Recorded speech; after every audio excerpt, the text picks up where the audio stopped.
Hello and welcome, beautiful audience. It is I, Tom, your very reliable and probably favorite, most adored, and incredibly talented storyteller for today.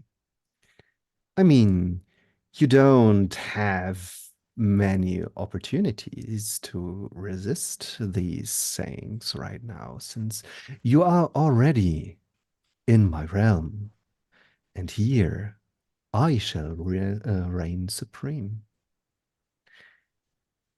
Luckily, you won't be my playthings today. I have others for this task. And before I'm going to tell you more about the game we're going to play, I would love them to be good puppets and introduce themselves. And since everything has to be in order, we're doing this in the way you are seeing them right now. So, first, I'm going to ask Josie to introduce themselves. Hi, my name is Josie, pronouns they, them. I want to punch Tom in the face already. Um, but I am going to play Chester, the cheerful diplomat. Golden child, could never do anything wrong, very good at talking, something I only wish I could be. And everything is gonna be absolutely fine and nothing's gonna go wrong, and I'm gonna keep all of my little siblings and other relatives and other people safe. And yeah, it's all gonna be fine because I know Tom and his games are absolutely not traumatizing. Thank you. Thank you. These are all very true things you just said. Um, so next to me on my right side, there's David. David, please introduce yourself. Hi, I'm David. I'm one of the co-founders of Illusion HorrorCon, a similar convention in the beginning of December, as well as VassenCon, which focuses around the RPG system Vassen. And yeah, I'm glad to have joined this fantastic game tonight. And I'll be playing Ash. She is a white-cracking stickler for the rules, notebook weaving, and rules heavy setting little sister of her siblings. And she is, yeah, here to make sure that everything we do is done correctly and properly. Thank you very much. Then next is in the left bottom corner. Good Edwin. Edwin, please tell us who you are. Hi, Edwin. He, him. Basically just a tabletop player, nothing special. I will be playing Leander, who is a beast slash monster, there to protect his siblings and make sure that they don't undergo the same torture that he underwent. Thank you very much. And last but not least, in the bottom right corner, Bianca. Hello, welcome. Who are you?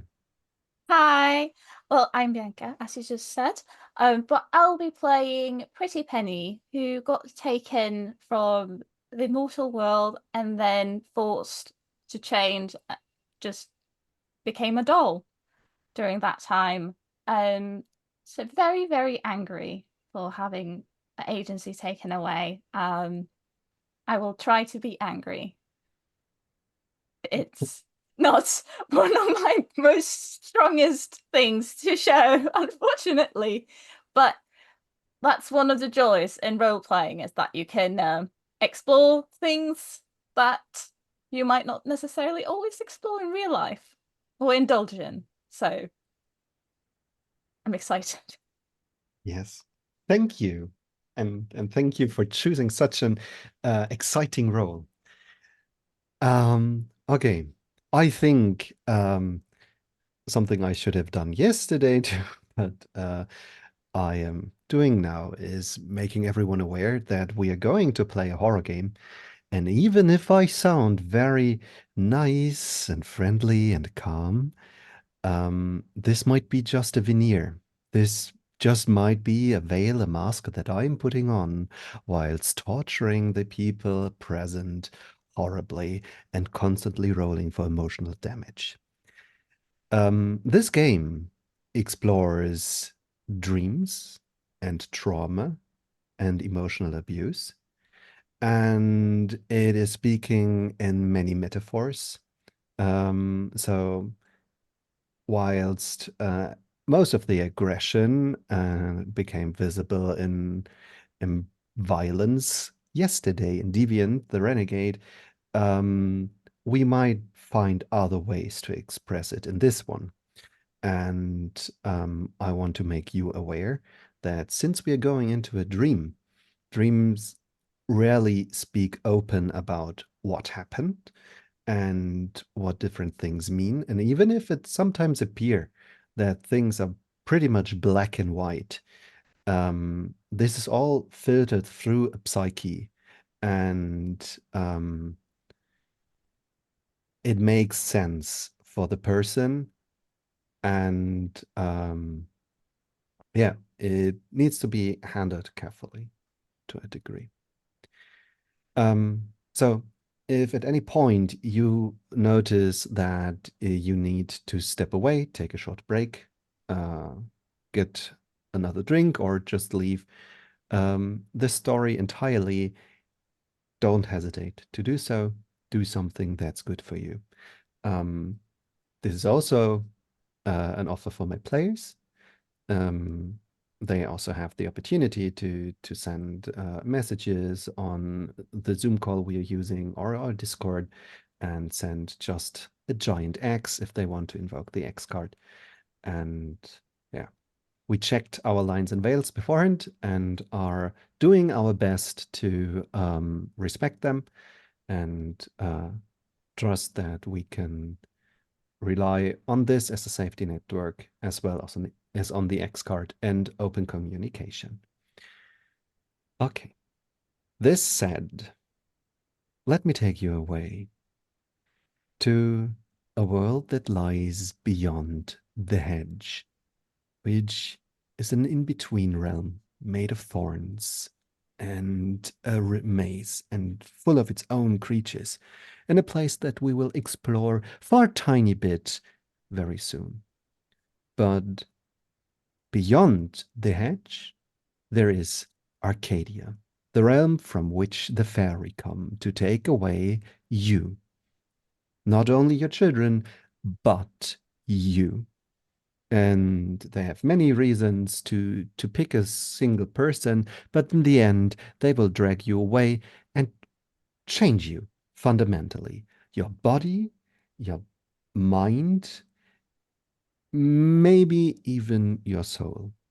You gain incredible power and live through a nightmare full of bliss and torture.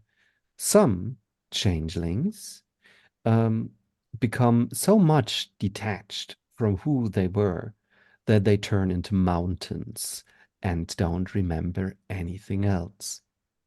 Some remember a tiny bit of their past, of their former life, even if they are molded by a fairy called Grandmother and taken to her hut in the woods, and then have to play happy family with her.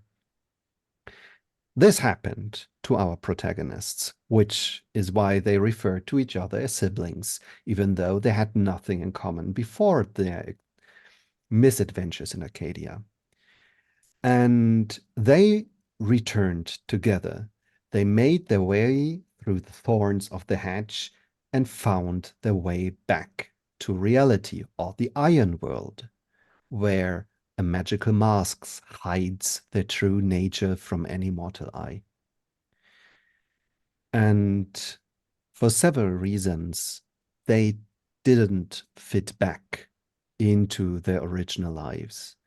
And so they formed a new family and found others like themselves, other changelings who are building a rather big support network called a freehold, which is supervised and ruled by kings and queens of the different seasonal courts. It is autumn right now, so the Autumn Queen is the ruling sovereign. And it is for her sake that the characters are on a mission tonight. Because, and this might be spoilers for the jump starter, for Changing the Lost. There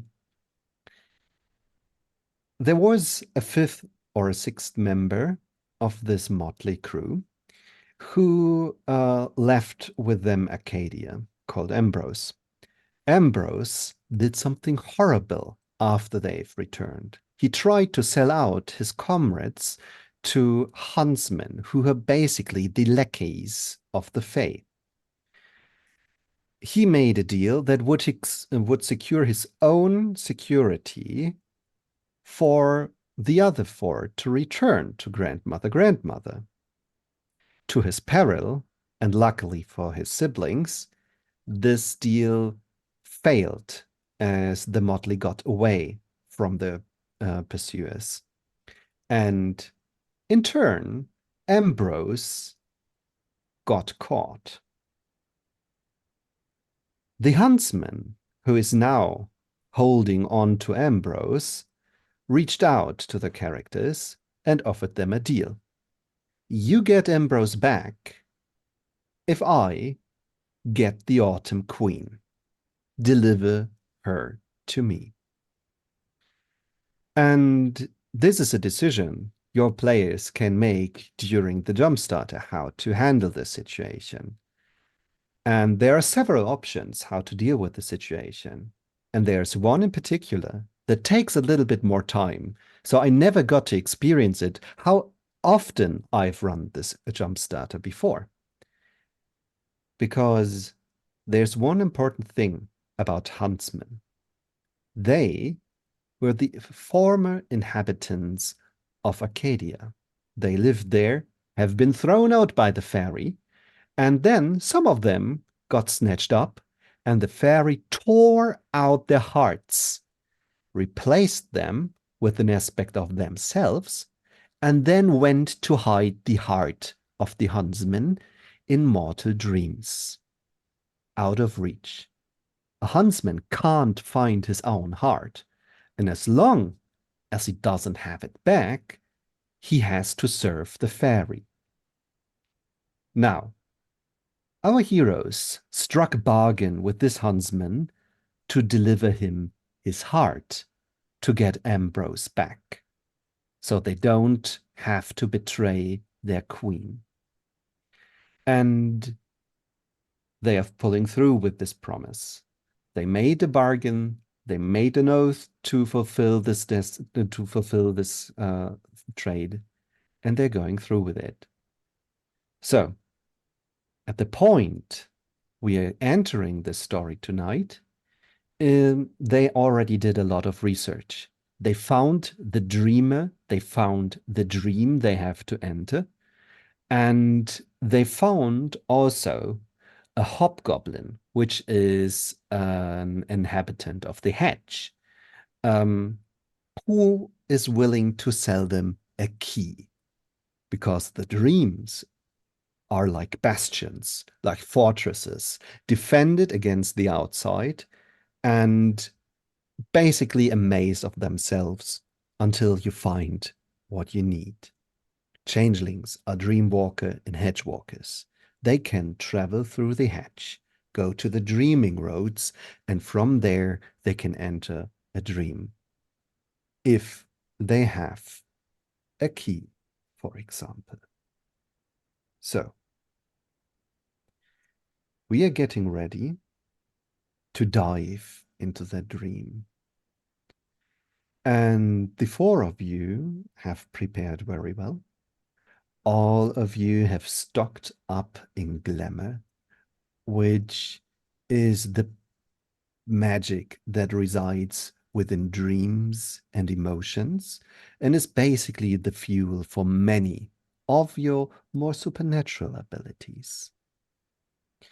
You've entered the hedge, which means you're basically going through a mirror door or an archway of roses, and then get to the other side into a green labyrinth where your mask is taken away and you're fully you. Only other people who might have a bare understanding of who you are and what you went through are now able to see you for who you are. For some changelings, this is a relief. It is also not a situation where they have to behave in a way that a normal society would them expect to. You navigated the many winding paths through the hedge. You avoided the thorns which rip on your clothes and your flesh and your memories and take them away. You made your way, and you came to the dreaming roads, which you can imagine in this part, since they are very many-faced, as a broad street in the middle of a street lantern forest.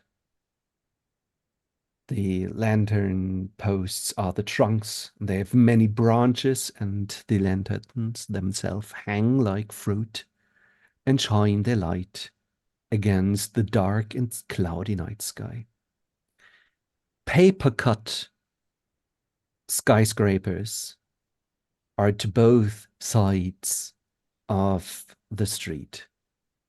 And there are cars with 20 and 28 wheels, long limousines drawn by horses and griffins traversing the street. There is, of course, a slight drizzle, as you would expect in such a black and white movie landscape. And you are about to enter the den of the hobgoblin merchant called Bicker.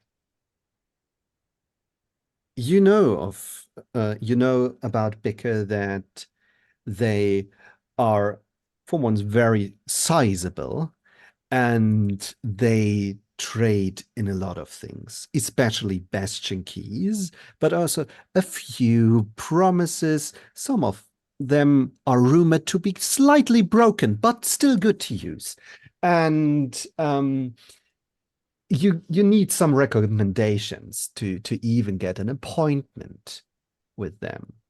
But that's one of the feats you already have conquered and done. So the big green lumping bodyguard standing in front of the door is just noticing your presence and the small token of referral you're carrying, and then you are being led into a place that reminds you of a drinking spot from the 60s.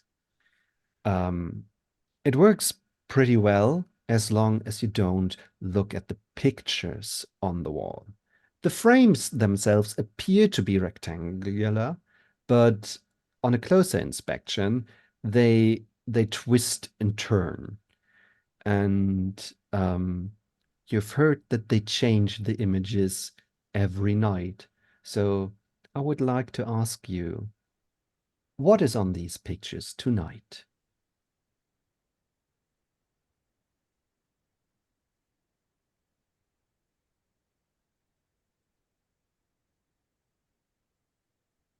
Maybe a bad Elvis Presley impression or something like that.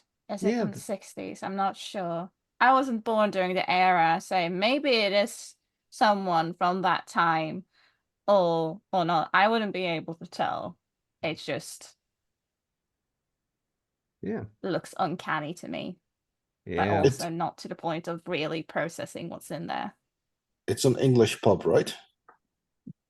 Yes, yes, as you mentioned it, it is definitely an English pub from the 60s with Elvis Presley pictures, which are drawn like somebody would draw them if they read and heard a lot of descriptions of Elvis Presley, but never saw him personally. And most likely some memorabilia for English soccer, football. Mm-hmm. And there are some balls in the room, and they constantly switch between football and soccer balls, living through an internal identity crisis. I Get that. think there would also somehow be some World War II memorabilia because if if it's anything like the 60s, like the war was only 15 years ago. I had to hear that enough from my dad. So, I don't know. I personally at home have an obus like this bullet-shaped gigantic bomb. So why not that? Because people use it as decoration and as flower vases. I kid you not. Yeah, definitely. A lot of flower vases, and the flowers themselves are just radiant.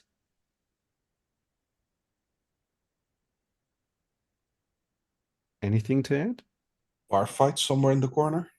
Yes. Yes, there's a dedicated bar fight corner, and you can just go there and have like a scheduled bar fight or an improvised bar fight.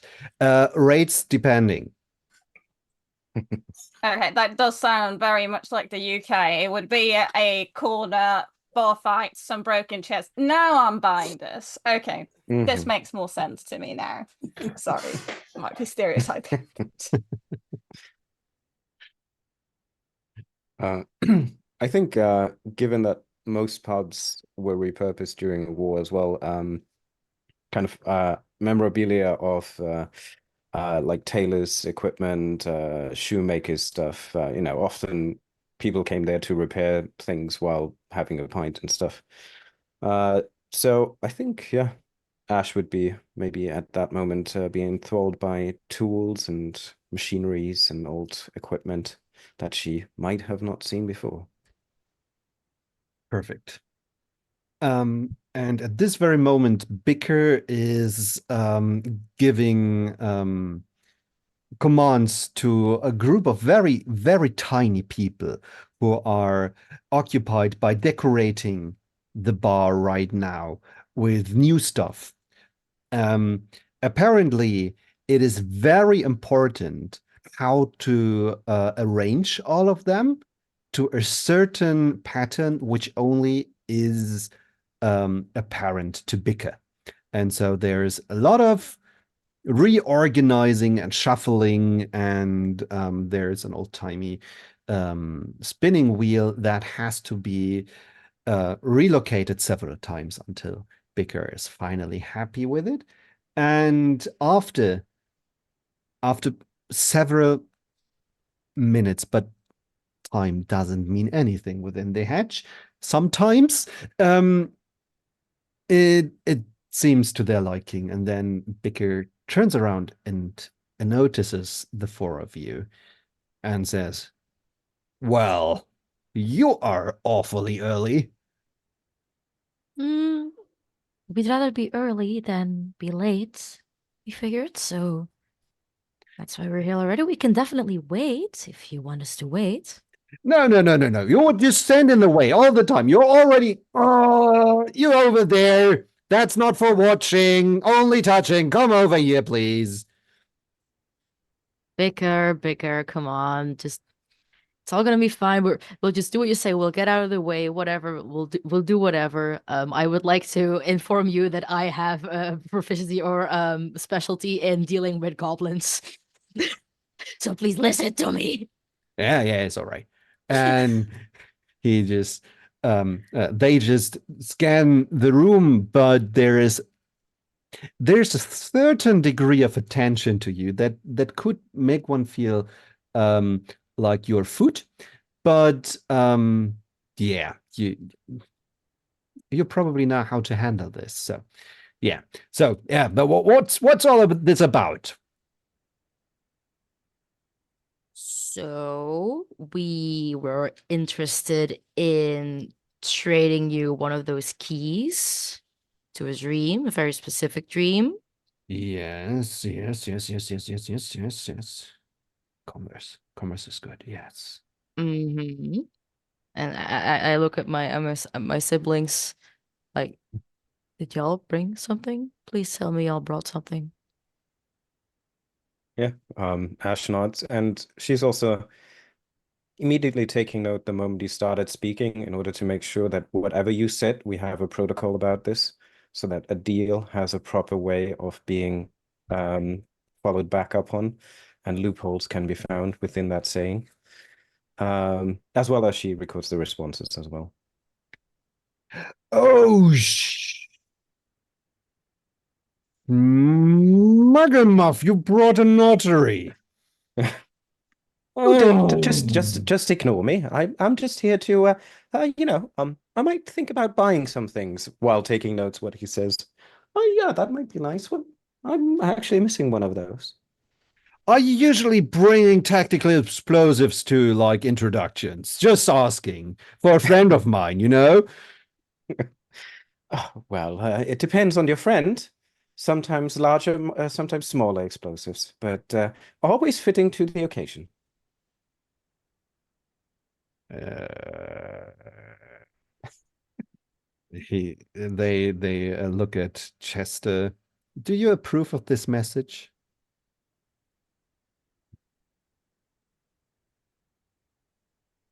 I don't know a single thing what they just said right now. I don't know out of what orifice that came brain-wise. I don't know. We're not here to set anything on fire or explode anything or whatever. We're just here to trade for a key. Okay? Okay, trading for keys. Yeah, that's the shit. Yeah, Yes, that's the yeah, shit. Key yes. trading, trading, Key trading. key trading. That's it. Yes. Okay. Which key? What do you want? What do you need? Um, for this, Tom, for this specific dream, do we have like how do we describe this to Baker? Like a name? Do we have a name? Do we You do have have a name. okay, You have the name Emily Sharp, okay. and this is a true name, so it should work. hmm So we have the true name of the dream person, recipient, receptacle person. Oh, sehr Um, good. Emily Sharp. Um, Oh, you're on the Sharp job. Oh. Oh. Okay. That's hot. That's hot business. That's very hot business. Just telling you right now. that's okay. Okay. We can do this. We gotta stay sharp, you know? Oh, that's a good one. Oh, okay. Yeah, let's do this. Okay. I actually got the key. I got a key. I got a Okay. key, Okay. and Okay. I traded for you. hmm Give me a second. And they they walk around the bar and are looking in several bombshell vases and finally pull the flowers out of one and turning the vase over and shaking it until something falls out. Put back the flowers. Some of them stick within the vase, the others are now on the table, and immediately three very tiny people come and rearrange them in the perfect order. And Baker takes the item from the table and returns to you and shows it on their open hand. It is the moment I realize I should have opened my dictionary.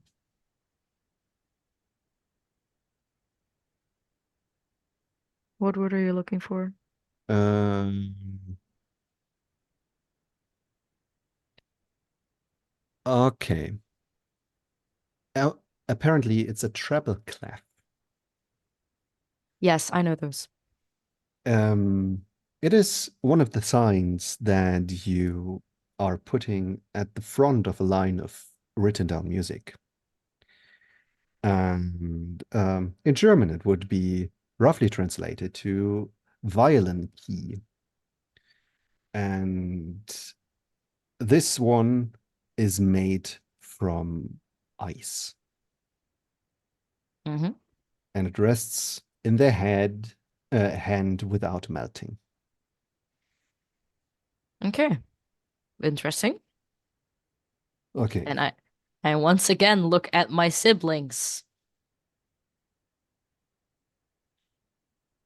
what's on Yeah. offer? I brought something myself, but it's also like you're supposed to cooperate here. Hey, hold on. Well, I you mean, know, it's not proper tradesmanship without you saying a little bit more what you want. Also, I'm regretting wearing this dress if we'll be going somewhere cold. I should have brought something a little bit more fashionable for winter. Uh, I I could sell you something if you want to wear something warmer. Yeah, she takes a look around. I don't think this is really my style. I have some very nice hockey clothes. Uh-huh, I'm sure you do. Okay, So what do you want from us?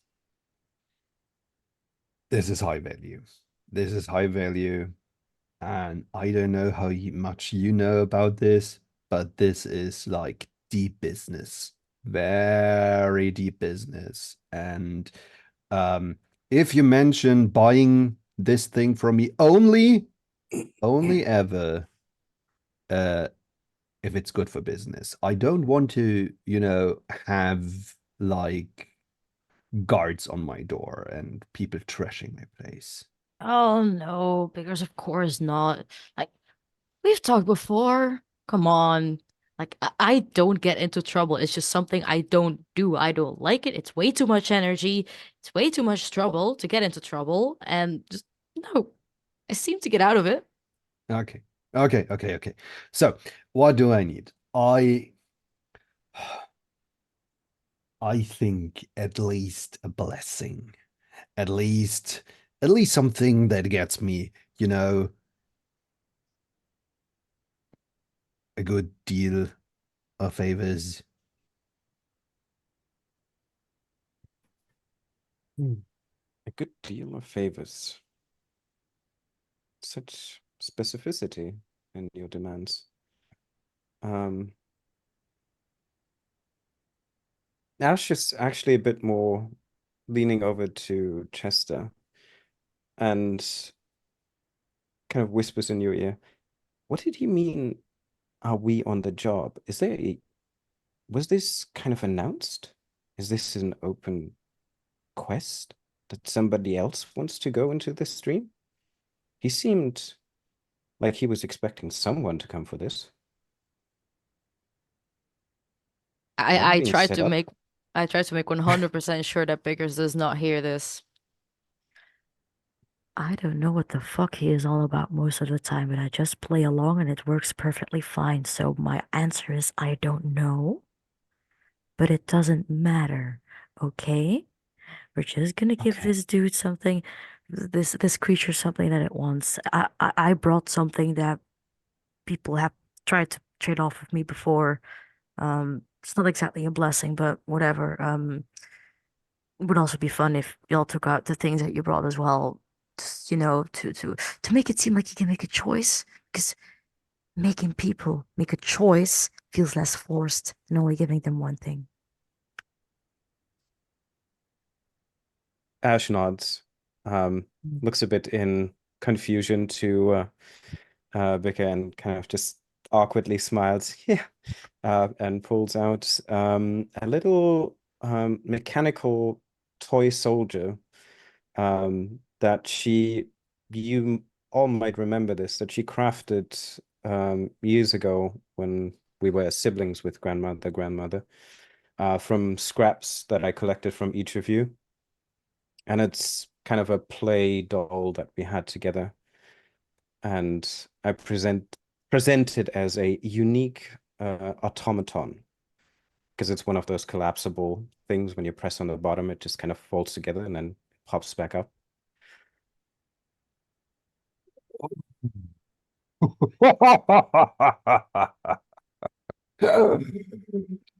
That's good. Leander will kind of rummage through his clothes for a moment, and he pulls out in one hand a Brazilian wandering spider, and in the other hand he'll pull out a Deathstalker scorpion. This is Oscar. He puts out the left hand with the spider, and in the right hand, this is Cat. They're both dear to me. Livestock. Huh? Oh, this is also very good. Oh, okay. What else you got? Ah! And as he says that, he'll see the spider wandering back under the clothes of. Same with the scorpion under the clothes of Leander, like back on a warm spot. Bickle licks his lips. Okay, now you're just trying to get stuff from us, really. You're just trying to see how much we will be giving I jab you in okay? the ribs with my elbow. Fine. I'm not happy about this at all. Just kind of dig through my bag, take out some lint and protest. I got this, and I brought this. So there's a nail file that she's holding. Okay, this is glass. It's really good.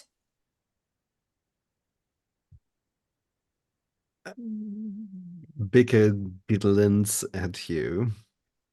You're not trying to sell this to tourists, are you? But clearly, you're the one who has faulty eyes if you can't see the worth in having this. It's a useful tool. It's glass. It's high quality. She rambles off what brand it is from and just kind of goes non-stop until someone will interrupt her. The entire history of that company, why this material is used, how long this file is like. At I a think certain point. Ash, yeah, he- Ash realizes Jester's kind of like turn, and she kind of quickly pulls her back. It's okay. Just. Thank you. Just as you're going on and on and on, I think people who are maybe having a little bit of surround awareness notice that the flowers in this place, who are also made from glass, are now taking on the qualities of the file. Like the glass is getting tinted into that color. They're getting a little bit rough and around the edges. This is no trivial offer that Penny is making. You're really putting the concepts of no one ever has an original idea into practice, huh? Anyway, I also brought something. So of course I know how to do my job, and from my back pocket I get out this crumpled notes of like a note block a schoolboy would use, and I fold it open, and it's these scribbles that eventually, when Biggers looks at it good enough, and I hope they can read. I really hope they can read. Um because I don't know. It is a poem. I had this in my pocket for a very, very, very long time. It's been with me for a very, very long time. It also garnered me quite some success. The high school poetry competition was not really a competition, but hey, I won it.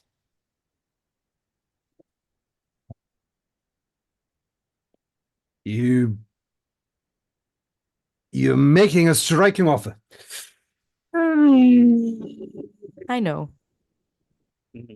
And you can tell that it's difficult for them to choose.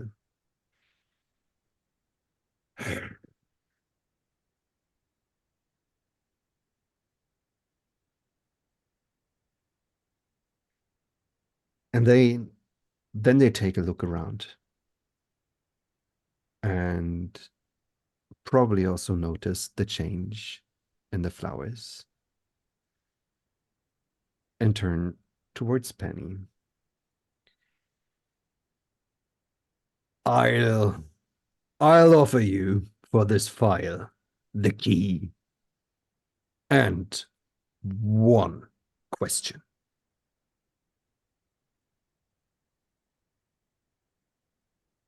Ash takes note of his exact wording of what he says.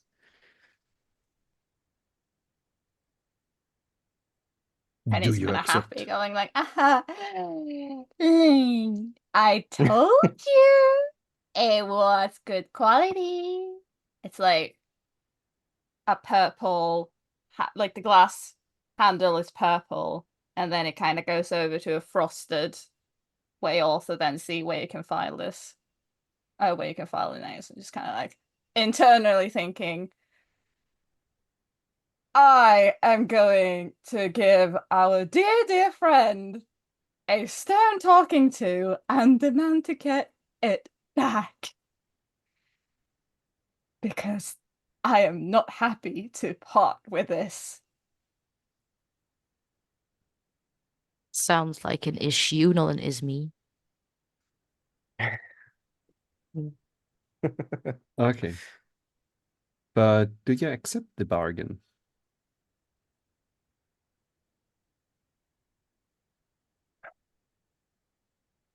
I have a question to you, Tom. Yes. Could I make out if, or would I be aware that, hobgoblins would attach kind of weird strings to their deals or something that I would be not aware of, or is what they say true? Absolutely. So, I think, since I don't want to do too many dice rolls today, and you are very aware of how deals are being made, and even if Chester is basically the negotiator, you are looking through the contracts and through deals and making sure everything is fair. There are definitely goblins who are trying to get one over you and to put goblin debt onto you. There's even a whole cast of magical opportunities and powers that you can get, which are working on the goodwill of hobgoblins and increase goblin debt. But from what you are getting as a vibe right now is that Bicker doesn't want to be on the other side of such a deal because from the behavior and the things that you brought, you are in danger of overpaying and bring him into debt, them into debt, which is probably why they increased the offer by one question. So you might have the feeling that everything is all right and you don't demand anything further. So I quietly kind of give the broad strokes or as a reminder to Chester, as the negotiator, that we should be aware that if he attaches something, or maybe we can get a second question out of it, pointing around the change in the flower and the obvious magical impact that this thing has. But again, she is not a negotiator. She's just pointing this out from the law perspective. Yes, but I do quite like it when the people I negotiate with are a bit backed up in a corner, because that means that I am not backed up in a corner. That's fair. So, We just need to be aware of consequences. uh, We're not I all think that lucky like you are. yeah, I was Chester. about to say I might be a little bit handicapped on those. My apologies. Vickers, I have noticed how your environment is adapted around only the thoughts of acquiring the file. Are you sure only one question is what we're getting along with the key? Come on, Vickers, you know the rules. I mean, if you want some, I have beautiful flowers. I would be so happy to gift you some flowers to the things I'm offering you. I look back at names. Y'all didn't put your in-game names in the Zoom. Ash. I look back at Ash.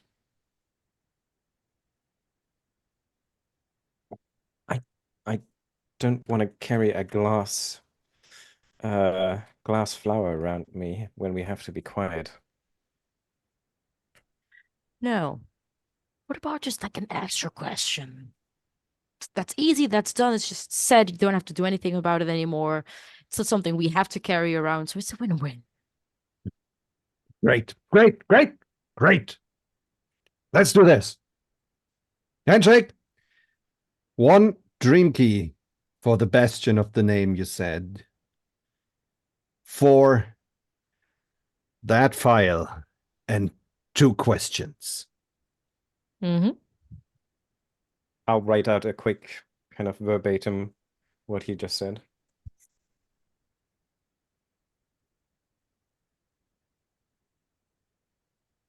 Handshake. Sure. No, I don't want to drink a milkshake made out of hands. I want to put my hand in yours and move it up and down, and then have it back. Who told them? Hmm.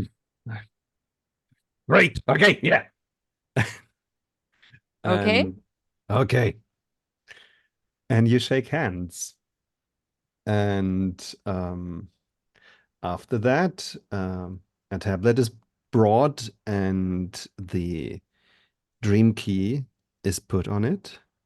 And it is expected for you to put the file on there too.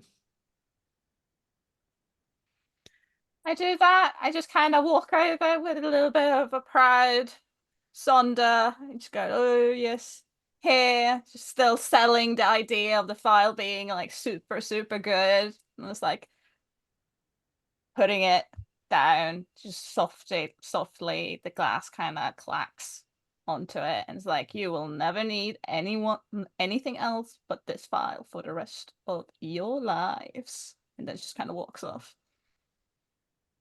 And then they put down 2 buttons as tokens for the questions you may ask. Then they retrieve the file and hand the tablet to you.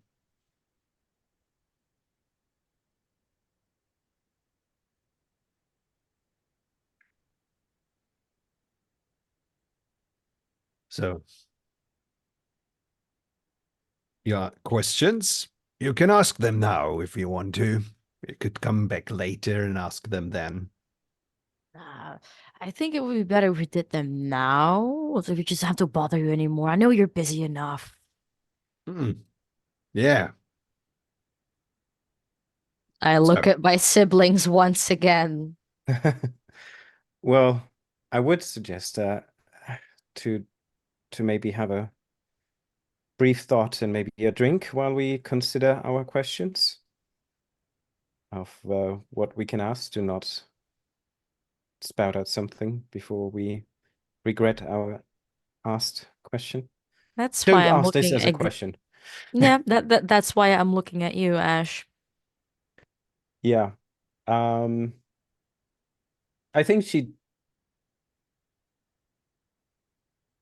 She will just kind of point to kind of a corner a bit further away.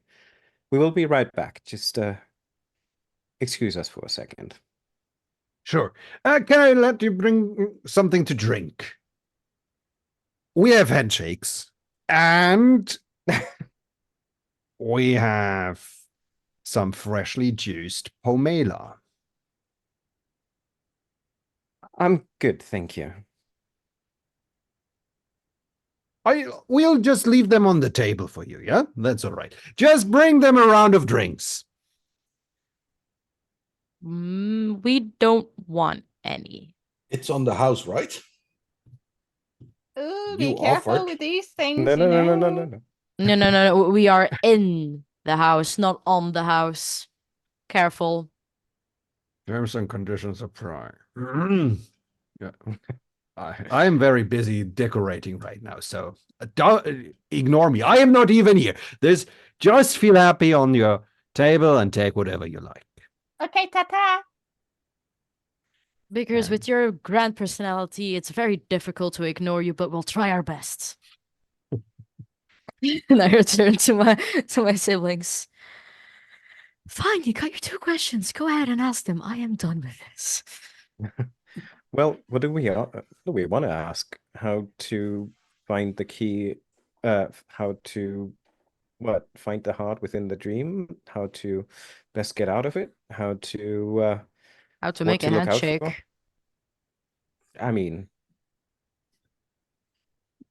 I'm sure Leander can No. use that teaching.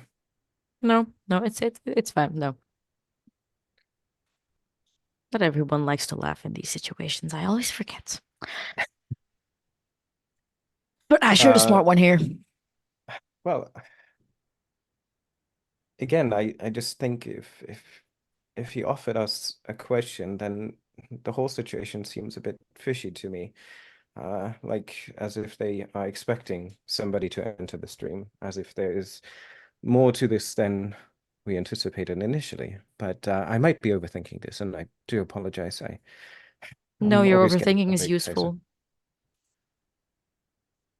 What about the fact that he was not surprised that people were on this hunt? Yeah, that's it.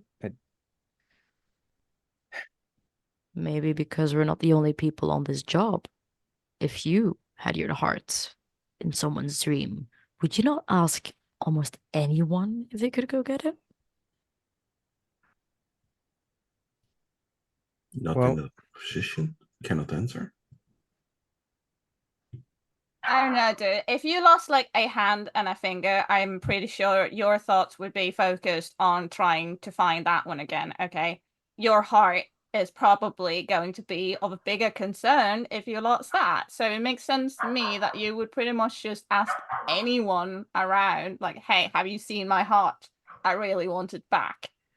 Yeah, like when you lose your scorpion every once in a while, back when we were grandmothers, you also asked everyone, where is he? Where is he? Where is he? You didn't ask one specific person to look for him. No, you asked everyone to look for him.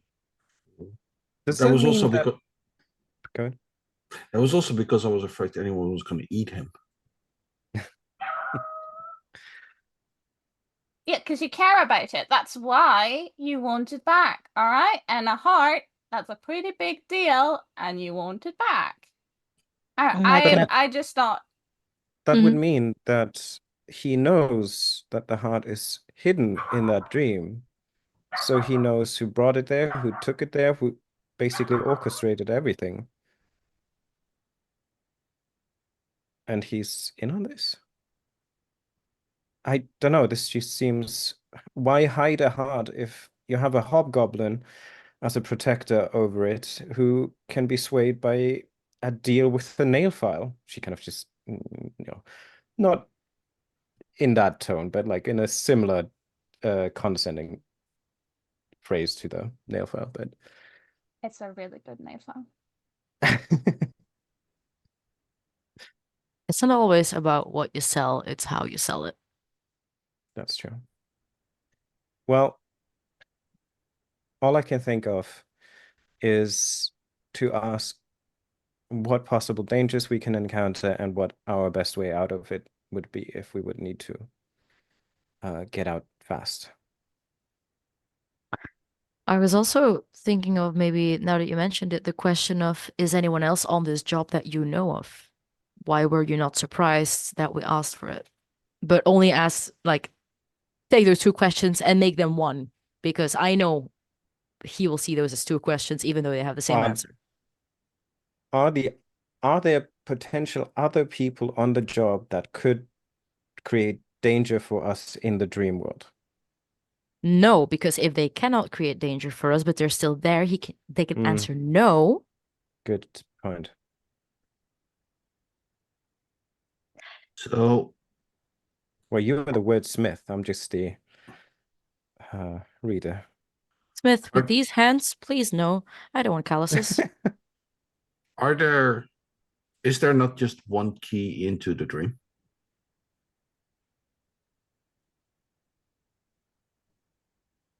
I don't know. I literally don't know.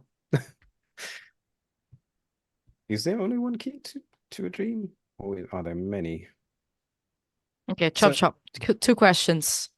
One, is there anyone else on this job that you know of? Okay. And 2, And if he don't, how do we if he get out? doesn't know them, he also just says no. What if we ask him if he has sold this key to anyone else? Has anybody else asking for this key? Who else has been asking for that key? There you go. Very specific. No. Who else has been asking for that key? And how do we get out of a dream safely if shit hits? No. How do we get out of a dream safely? Nothing. Nothing else. Just no literal please, fecal I don't matter want has shit to on hit my a fan. clothes. Don't Okay. get any fans in there. Don't get any fecal matter. Okay, that's Yeah, good. I'm not a big fan of that either. Anyway. Yeah. Okay. I'll write those questions down and hand you the notes so you have it physically in front of you to not add content while you negotiate. Mm-hmm. I go to Vickers again. Hey, Vickers, we talked together, and I think we got the 2 questions ready. Perfect. Great. Did you get the juice? No, see, we're all not really that thirsty, and I'm a bit nauseous actually, so it wouldn't be a good idea. I wouldn't want to vomit all over your tables. You would have to redecorate them, and I don't want that. Okay. Okay. Good. Okay. What's your question? First one. I read out the first question verbatim because I cannot remember it verbatim anymore, and you ain't getting me, Tom. You ain't getting me. I think it was who else is on the job, right? Yep. Who else has asked about the key? Oh, Was it? Ask about the key. Yes. Okay. Wow. Wow, that's a question. That's a real question. Okay. So that guy doesn't count. That guy doesn't count. But okay. So this girl, Emily, she got a father. He has been here. He asked for it. Mm-hmm. Hadn't had any, couldn't give him.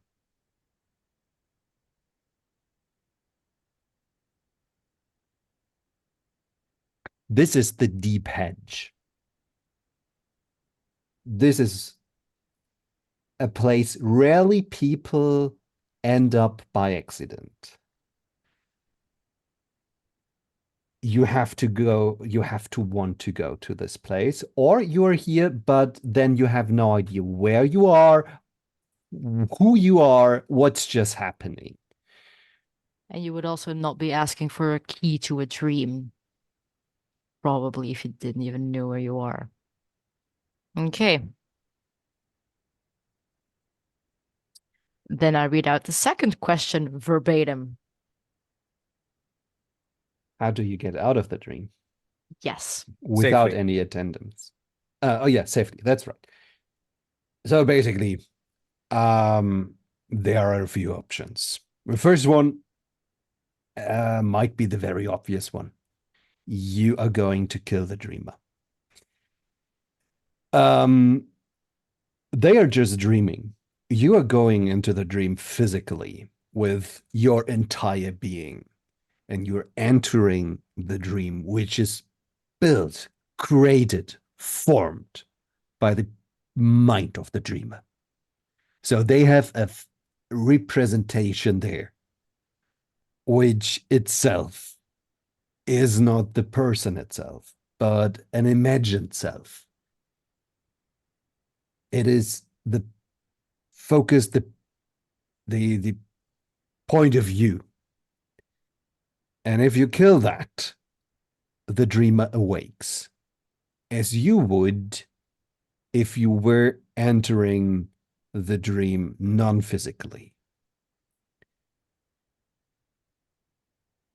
The second way I did not is know you could construct sentences this complicated, because I'm proud of you. oh, thank you. Thank you. Actually, I'm Continue. practicing in secret. Yeah, continue. Continue. So next thing, just create a fucking door. As far as I understand, you lots are very much capable of changing and manipulating dreams, like it you're on a field day. If you do this too much, the bastion will just falter and break, and you have to run. So please be careful with the amount and magnitude of the changes you imply. But as far as I understand, anything that you do within a dream that doesn't fit the logic perfectly, and you can do shit like that cup over there. I heard people transforming it into a blue whale without thinking about it. Yeah, fucking scary, actually. So, you can basically create a door from the inside because the dream has a fortification against the outside, like lots of you, very friendly people, and they're lackeys. So it's very hard to get inside and to move somewhere. But if you want to go out, just shape a fucking door into existence.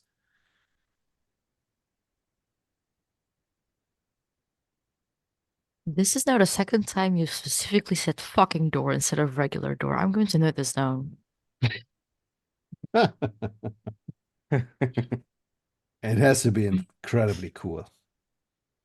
Okay. Just for you, if we use that method, we'll make a cool door. Yeah, and the third, well, no, that's not safe. No, That's no. basically not safe. I can't tell you this. You ask for safe ways out. Yeah, you could just walk back. That's the third option. Walk. Yeah, or fly or whatever you're doing in the stream. I don't know. I'm not judging. Not even a little bit.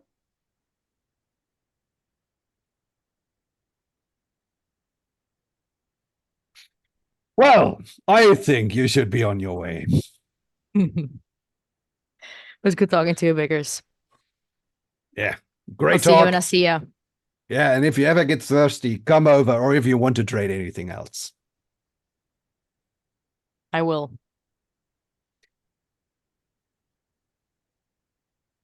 Stay safe. Don't walk through that corner. And we walk further.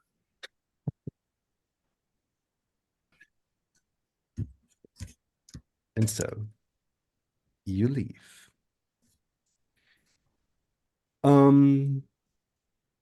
As you walk down the Dreaming Road, which is basically a film noir scenery turned up to 180 degrees and on some psychedelic drugs. You process the information that you got, and you look out for the entrance to the Dream Bastion. And you find it a few, let's call them steps later, as an entrance to a cellar. It is an iron shut door. It is covered in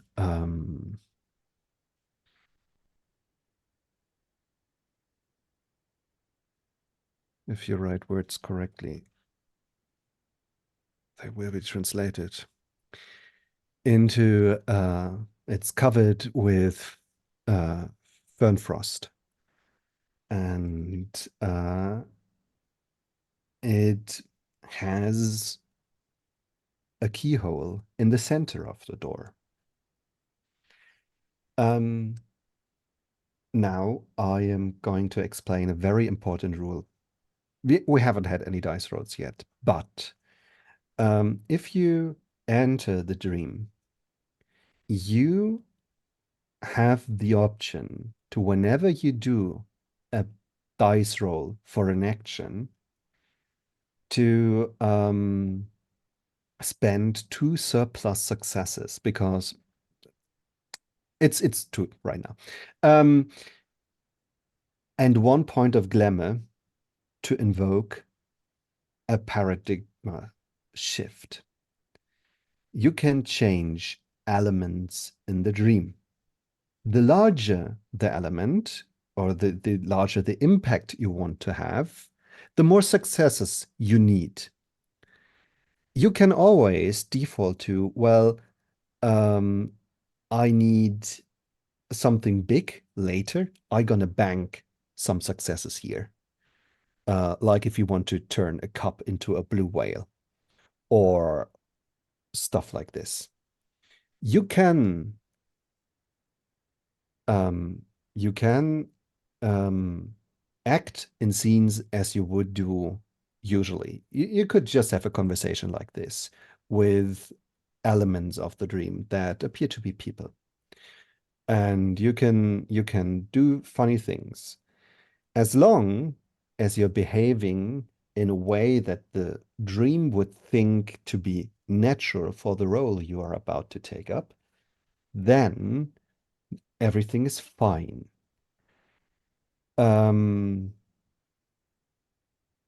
If you break out of the role you're taking, the dream recognizes you as an outsider and an intruder, and takes actions against you. And there's a tiered system of responses of the dream to your intrusions. So it's a bit like an immune system. Yes. Okay. That makes more And sense. every roll, oh yeah, that's how it works. Every roll you're doing is always on a 2 success difficulty. So to succeed, you need at least 3 successes. You can increase your dice pool by spending willpower and by working together and modifying things. And 3 of you still have your very significant item with you. And whenever you use it, you will get a 2 dice bonus flat as equipment bonus. But the same rules apply if they seem completely out of the idea of the dream. They might also invoke the dream intruder situation. If you didn't get everything, if you forget something during this thing, that's all right. We just oh wait, I did explain things wrong. The difficulty is not you need 2 successes, but your dice pool is reduced by 2. I'm stupid. I'm very, very stupid. You're right. The probabilities are much more in your favor. I'm sorry. So, okay. Every dice roll is reduced by 2 dice. You need at least 1 success to succeed, and then you can decide to spend 1 point of glamour to bank further successes for magic stuff. Okay. I'm gonna repeat this later if you need it again. Sorry for the mix-up. Okay. After you are completely confused now, Is this Tom or is this Bicker again? this is sadly dumb.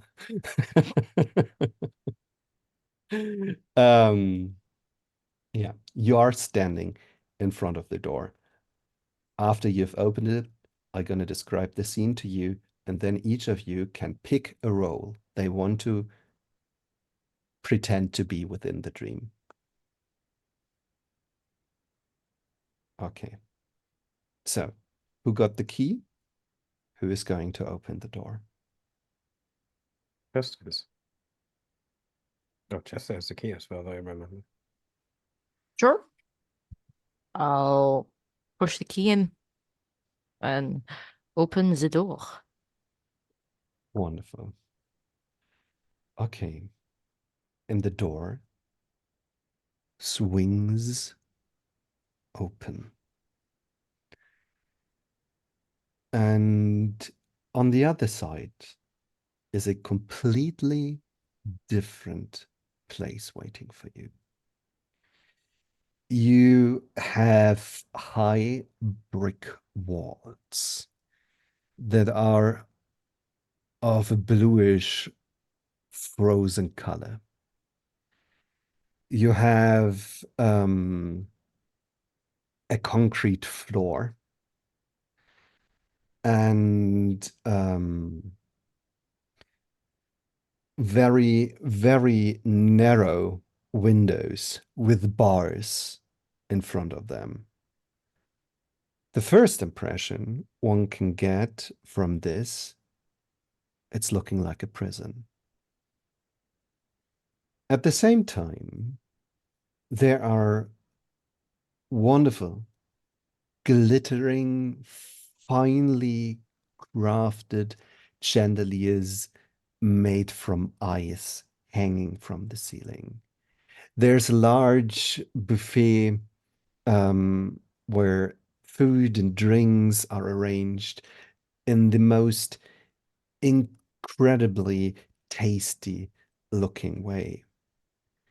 There are people walking up and down on in small groups and having a talk, and they are all wearing the most impressive dresses and suits.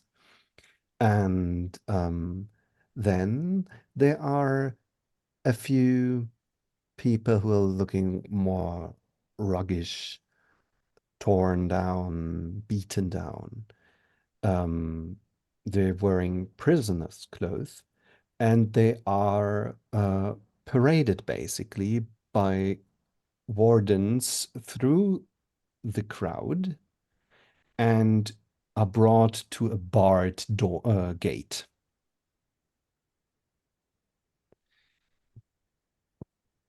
And you can now decide what role you want to personify in the prison ball.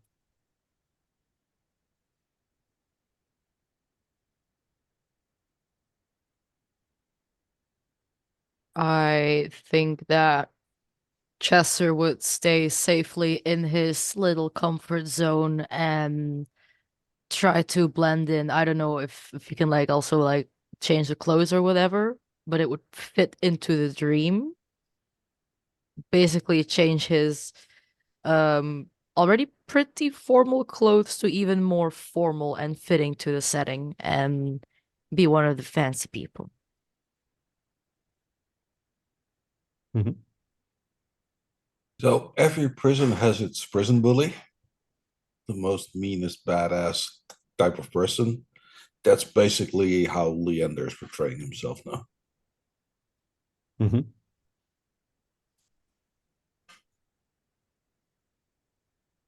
I don't want to blend in. I am going to upstage all of these fancy people And yeah, that's what I want. I have better taste. I'm going to be one of those old aristocrats who would come in with like super frilled things and then go like, yeah, this is fashion. I just made it fashion, sweetie.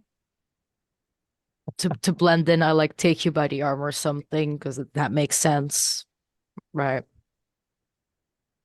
Yeah, so it's like clack clack onto the floor. I confidence. This is just like, yeah, no, I am the baddest bitch in here. I just made fashion. I just made a new trend just by existing and having good taste. We're I supposed wish to I could blend have this in. confidence in real life. I think Ash will try to portray a server or an usher or something like that, blending amongst the people who yeah, are there but are not seen by anyone of these upper classes. So basically become invisible. Yes. Okay. You're basically entering the dream through thin air. From the other side, the doorway is hardly seen. And all of you spill into the room. And depending on the role you've taken on, you notice different things. There there is almost an army of unseen servants. They are rushing through the room, always replenishing the meals. They are helping with reminding the gentry of who they are might be talking to, what's to know, what's the newest important gossip. They arrange that the prisoners parade is going fluently and the people have enough to watch to look at and amuse themselves with, but also making sure that there are that nobody is crossing the stream. And yeah, you also notice there are several tiny doors leading out and into this room, through which more servants are constantly streaming. Um, the uh, the big bully uh, is looking as his at his court companions, basically, and you feel a different kind of energy coming from them.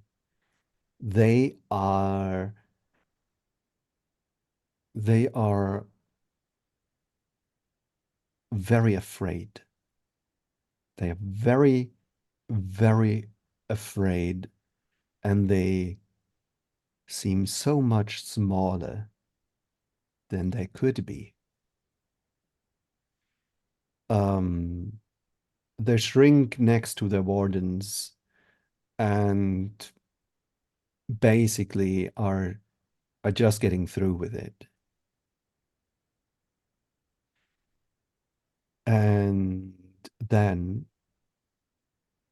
there are the gentry, and they um of course doing all of the small and hurtful talks. And as you get close to them, you see that they are often hinting towards a throne, which is in the back of the hall.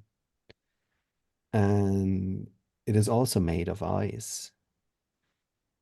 And they are referring to it as if there was actually somebody on it, and how they're so happy that this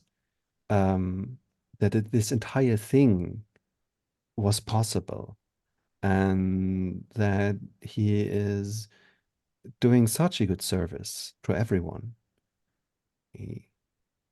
They're very grateful, of course, and they're just so excited for the main act tonight. How do you want to interact with this?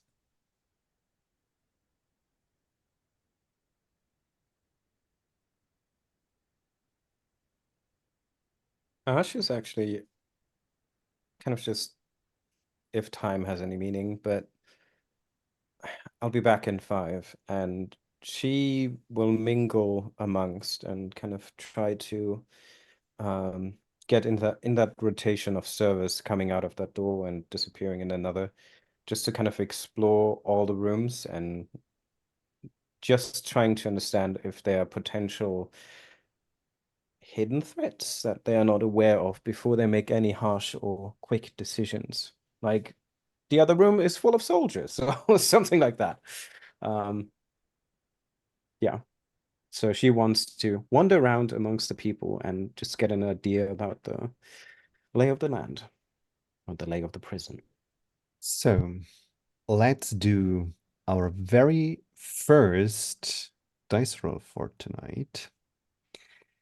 And I think this is basically a wits plus composure roll. And you have to reduce the dice pool. You take as many dice as d10s as you have in wits dots, which is 2. And then you take as many dice as you have in composure, which is 3. Together it's 5. Then you reduce it by 2 for being in a dream. And then you roll them. The thing is, every 8, 9, and 10 is a success. And you can spend 1 point of willpower to increase your chances. And if you roll a 10, you keep the success and roll again for the chance of another success or another 10. So the dice roll explodes in this way. You only live once, so I'm just already gonna spend a willpower to add 3 dice to the pool. Okay, let's see how this is going. Oh, that's actually 110, 19. So let's roll that 10 again. 2 successes. Beautiful. Okay. You weave into the stream of servants and follow the flow. And as you do this, you realize that beyond this wall, there is an entire prison waiting, which is nothing of the aforementioned glamour anymore. It is a very dark and dreary place. But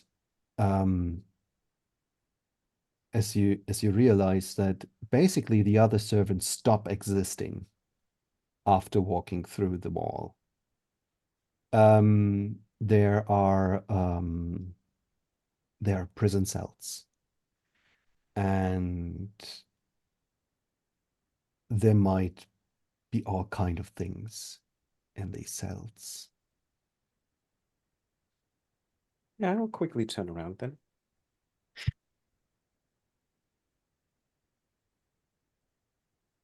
Okay.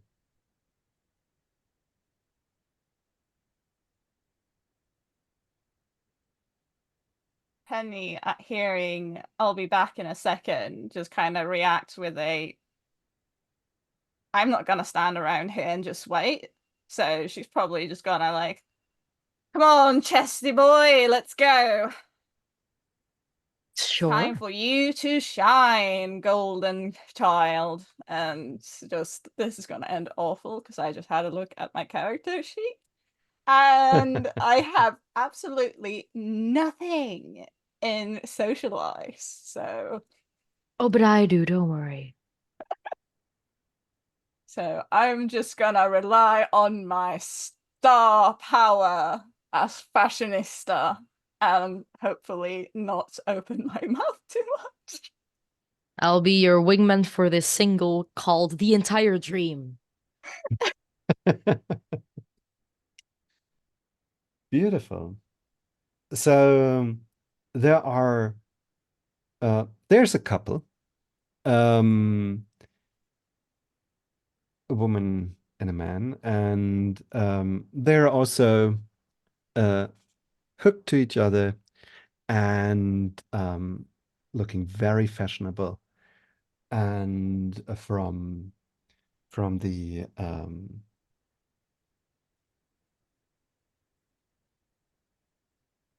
from the end of their sleeves, there's something greenish, papery peeking out like dollar bills, and they're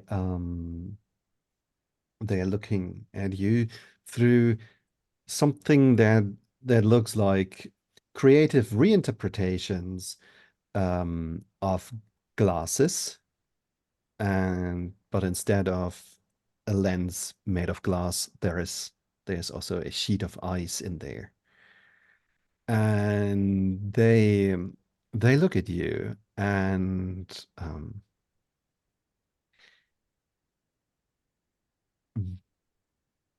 very, very um, brave choice of uh, dress you're showcasing.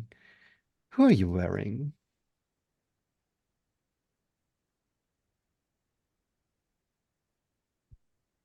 I am going to rely on my character to say something that is a good brand because I have no idea in real life of what is fashionable. Make something up. It's I was a very up and coming person. You wouldn't have heard him. His name is Dave. Hmm, wonderful. So let's see how well this goes. Uh, presence and presence and socialize. Okay, since I don't have socialized, does that mean I go for a minus on my presence roll? Yes, and there are the additional -2. Then I get no die. Then you have at least one die. This is a chance die. On a 10, Wait. you still succeed. On a 1, you have a critical failure. Chester Come to the on! rescue. No, I can give you a blessing for this. I can give you a blessing for this so you can actually stand a chance. Right, Tom? I have a seeming blessing. I can spend willpower to give you 3 extra dice. Perfect. On like for you, not only for me, but for you. So you're welcome, okay? Okay. I know you're relying on the golden boy, yeah, okay? I'm gonna rub it in that you are. Well, the golden boy carries through with the day. Dave is very influential. How many successes influential? One. That's still enough. And since you have a Fairest at your back, Fairest have often been stolen for their presence or something they can do very, very well and beautifully. How does it look like as you use this part of your being, Chester, to increase the power of words and the appearance of Penny? It's going to be incredibly disgusting for someone who sees Penny as a sister, but we gotta do what we gotta do. So I'm just gonna I'm probably like quite taller than you. So I just put my hand over your shoulders, like squeeze you a little bit closer. You know, like how a husband tries to sometimes in a toxic way tries to like showcase his wife. Like, look what a catch I got and you didn't. Yeah, you wish you did. Uh-huh, but you didn't. Sucks to be you. I got this one. Squeeze, squeeze. But that only in And body language and not me saying that.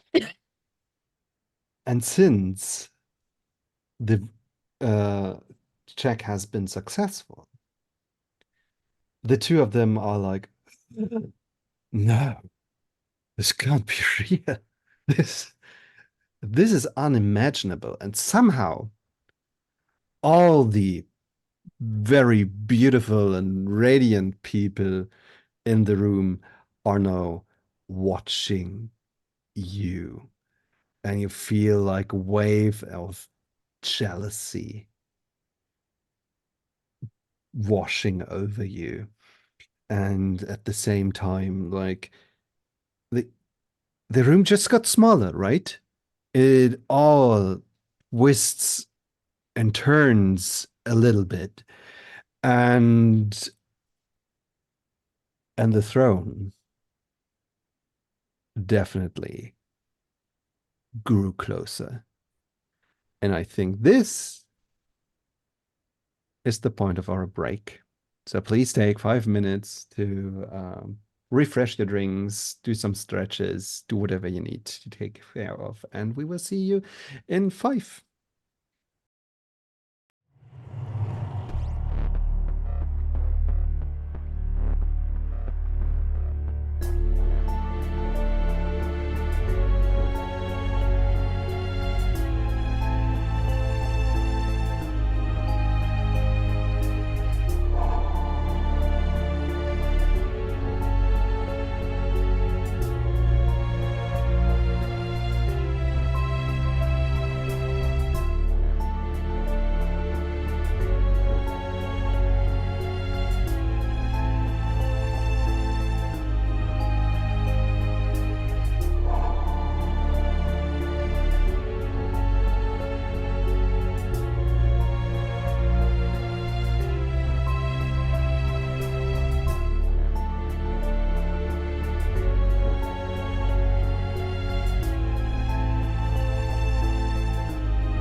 And we are back, I think.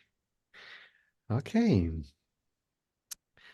Um, just before the break, we have been entering a dream, which is basically holding a dance ball in the middle of a prison while there's winter.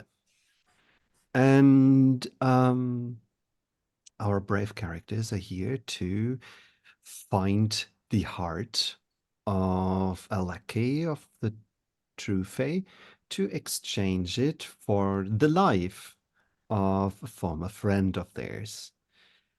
And they've arrived at the dream, and apparently, um, while it's trying to blend in, drawn some attention to themselves by making everyone jealous of how extremely well fashionable they are. And the place just grew smaller. The icy throne from the back of the hall is coming closer. And, well, no, nobody is watching the prisoners' parade that's been led through the hall. And maybe it's time for Leander to take a few steps. So, what are you doing? Yeah, so if I'm not mistaken, Lander sees his three siblings wander off, right? Yes. So he's kind of torn on who to follow. Because he doesn't know who's going to get into trouble, and he knows that they'll need his protection. But if he sees the prisoners being paraded up and down, he'll follow suit for a moment and just tries to listen, tries to pay attention, and if somebody drops any names, information, he'll just pounce on it, so to speak. See if Mhm. he can get more by being his intimidating, imposing self, and to see what they're exactly wandering into, what's going on here. Mhm. I think you can you can contest me on this, but I think this sounds actually like presence and investigation. Um, yes and no. Also, kind of intimidation because he's trying to impose his bully attitude there. Yeah, then it's presence and intimidation. Okay. I do have stare down on that. Does that give me an extra dice If or? you get into the situation where you're actually staring somebody Okay. down. I'll use a willpower as well. Don't forget to reduce your dice pool by 2. I And got 0 successes. okay. Okay. So, um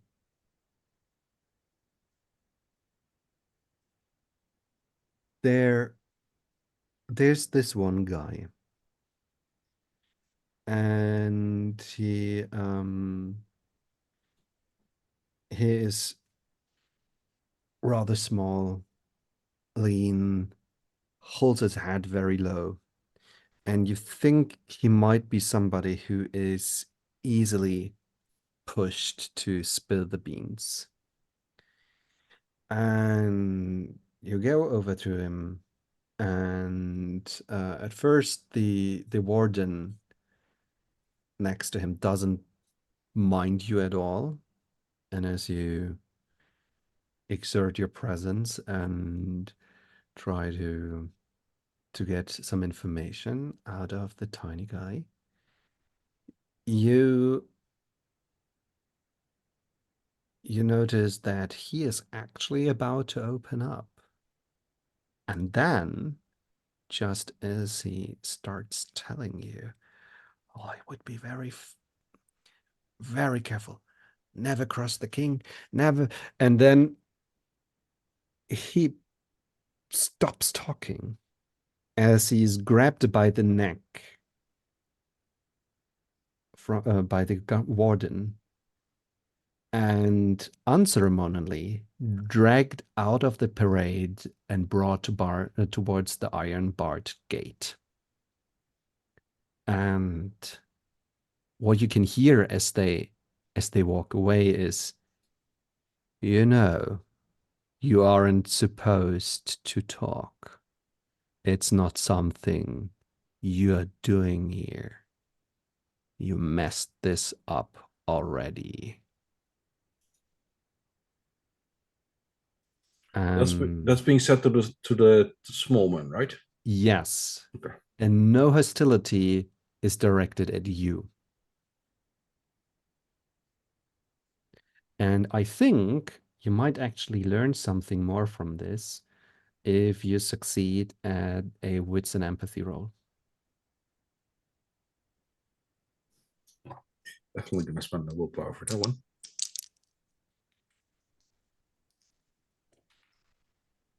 One success. You might come to the idea that there are parts that are subdued, that maybe the dreamer tried something in the past and now doesn't do it again.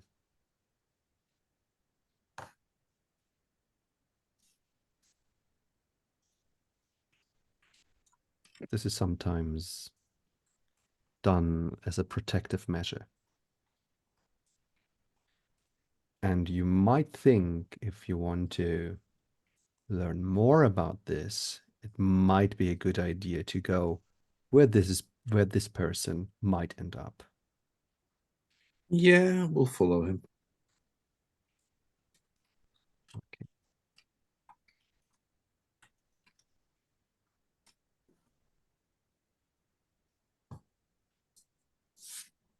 Okay. Um,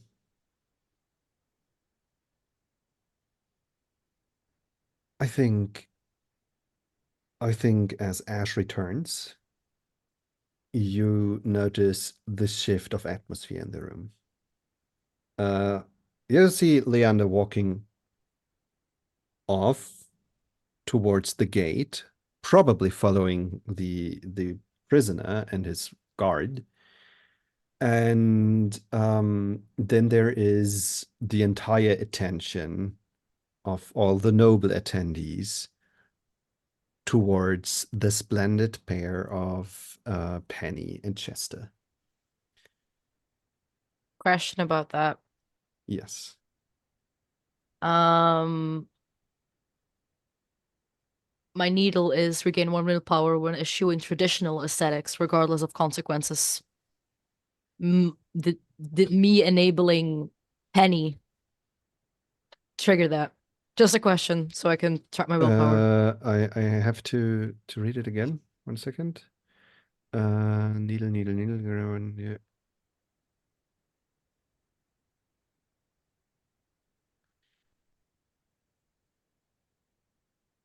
Could also be that I'm interpreting this wrong, but that's why I'm asking.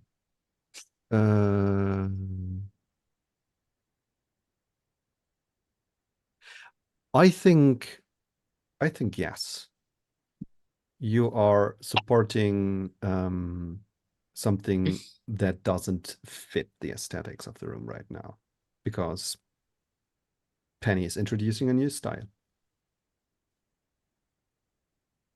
Okay. Thank you. Okay. Ash? I think she would have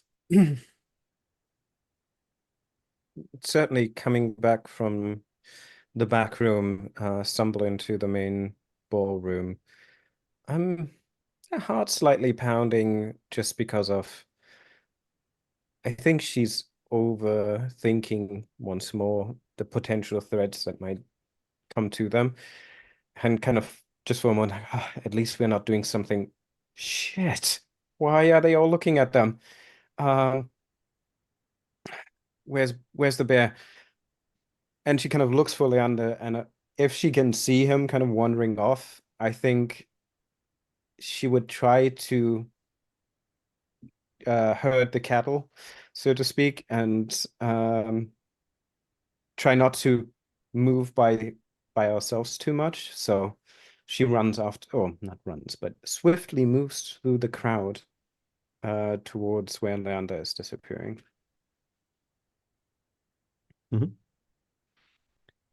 So, and there's the crowd, still in itself separated in flocks of, well, smaller flocks of people. And then one of the servants is dragging out a box from under the table, laden with food and drinks, open it, gets a very colorful shirt out of there and a trumpet, and blows the trumpet, and a shrieking sound emanates from them. And after everybody turns the gaze towards the servant, they announce with a voice that gets the sheet of ice in the windows even thicker. We crown this day a new radiant guest for their beauty and stellar taste. All shall raise their glasses. All shall hail the royal guest of honor. And suddenly everyone has glasses full of sparkling wine in their hands, and they raise them in the honor of Penny. And you hear cling, cling, cling, and little bit of sipping and very gentle applause.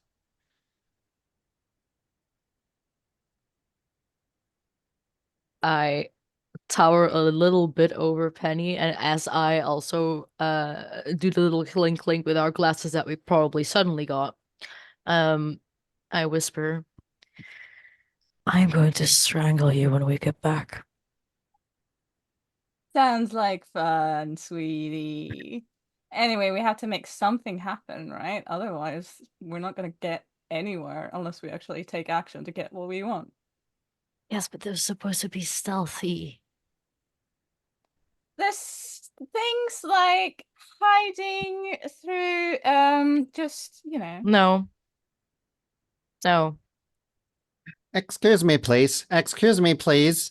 Would the very special and radiant and wonderful and splendid and uncomparable and so beautiful guest of honor just go to the throne,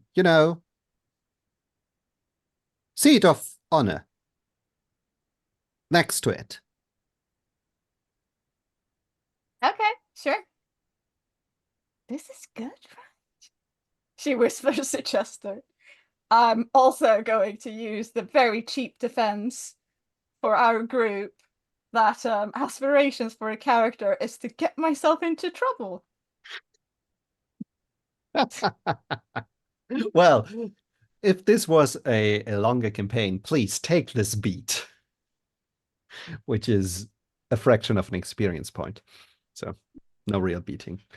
Are you sure? Not yet. Yeah. So basically, the servant is carrying Penny away to a smaller sized chair, very close to the empty throne. And yeah, Chester is now being ignored. And so is Ash, as Ash arrives next to Chester. And then Leander. Leander. Leander. I'm sorry. Yeah, you're right. And Chester fills a pull of on the leg of his trousers.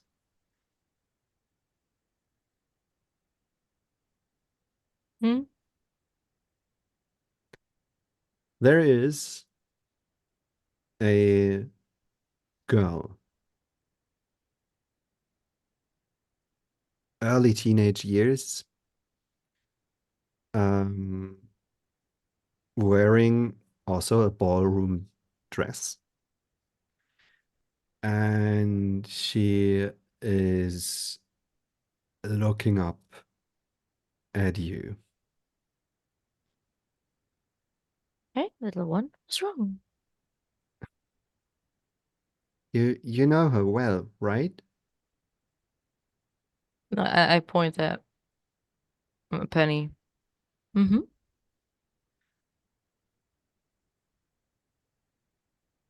How how did she get so beautiful? It's just look.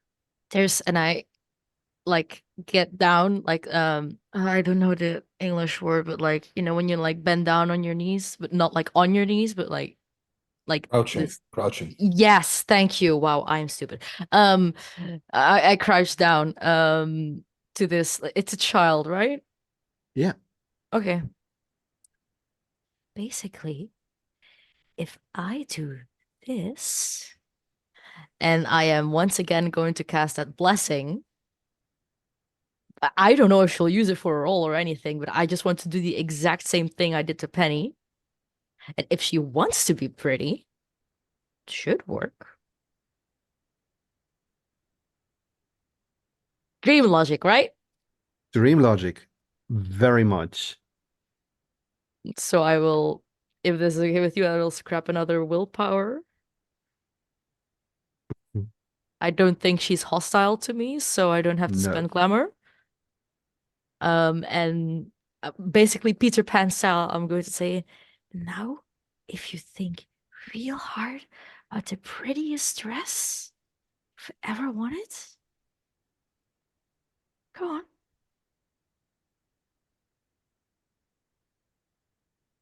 Okay.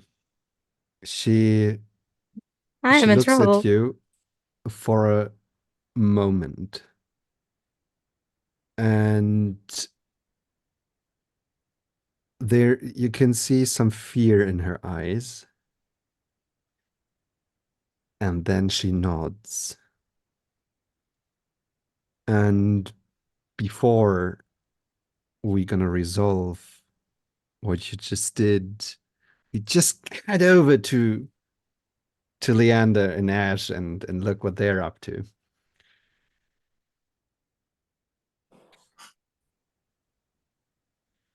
Ash would, yeah, try to catch up with Leander. And equally potentially just tug on his sleeve from the behind, if he's not kind of drawn by the attention that just happened behind him.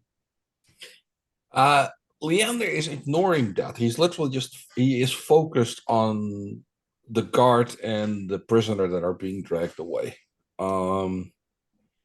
If he feels the tugging, he'll literally turn around and he'll nod his head to follow. I think this prisoner knows something about what happened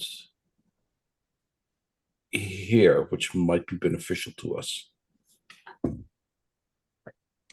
Ash looks around further in the back where potentially Penny is being brought further away to the throne. Chester is in the middle, kind of surrounded by people.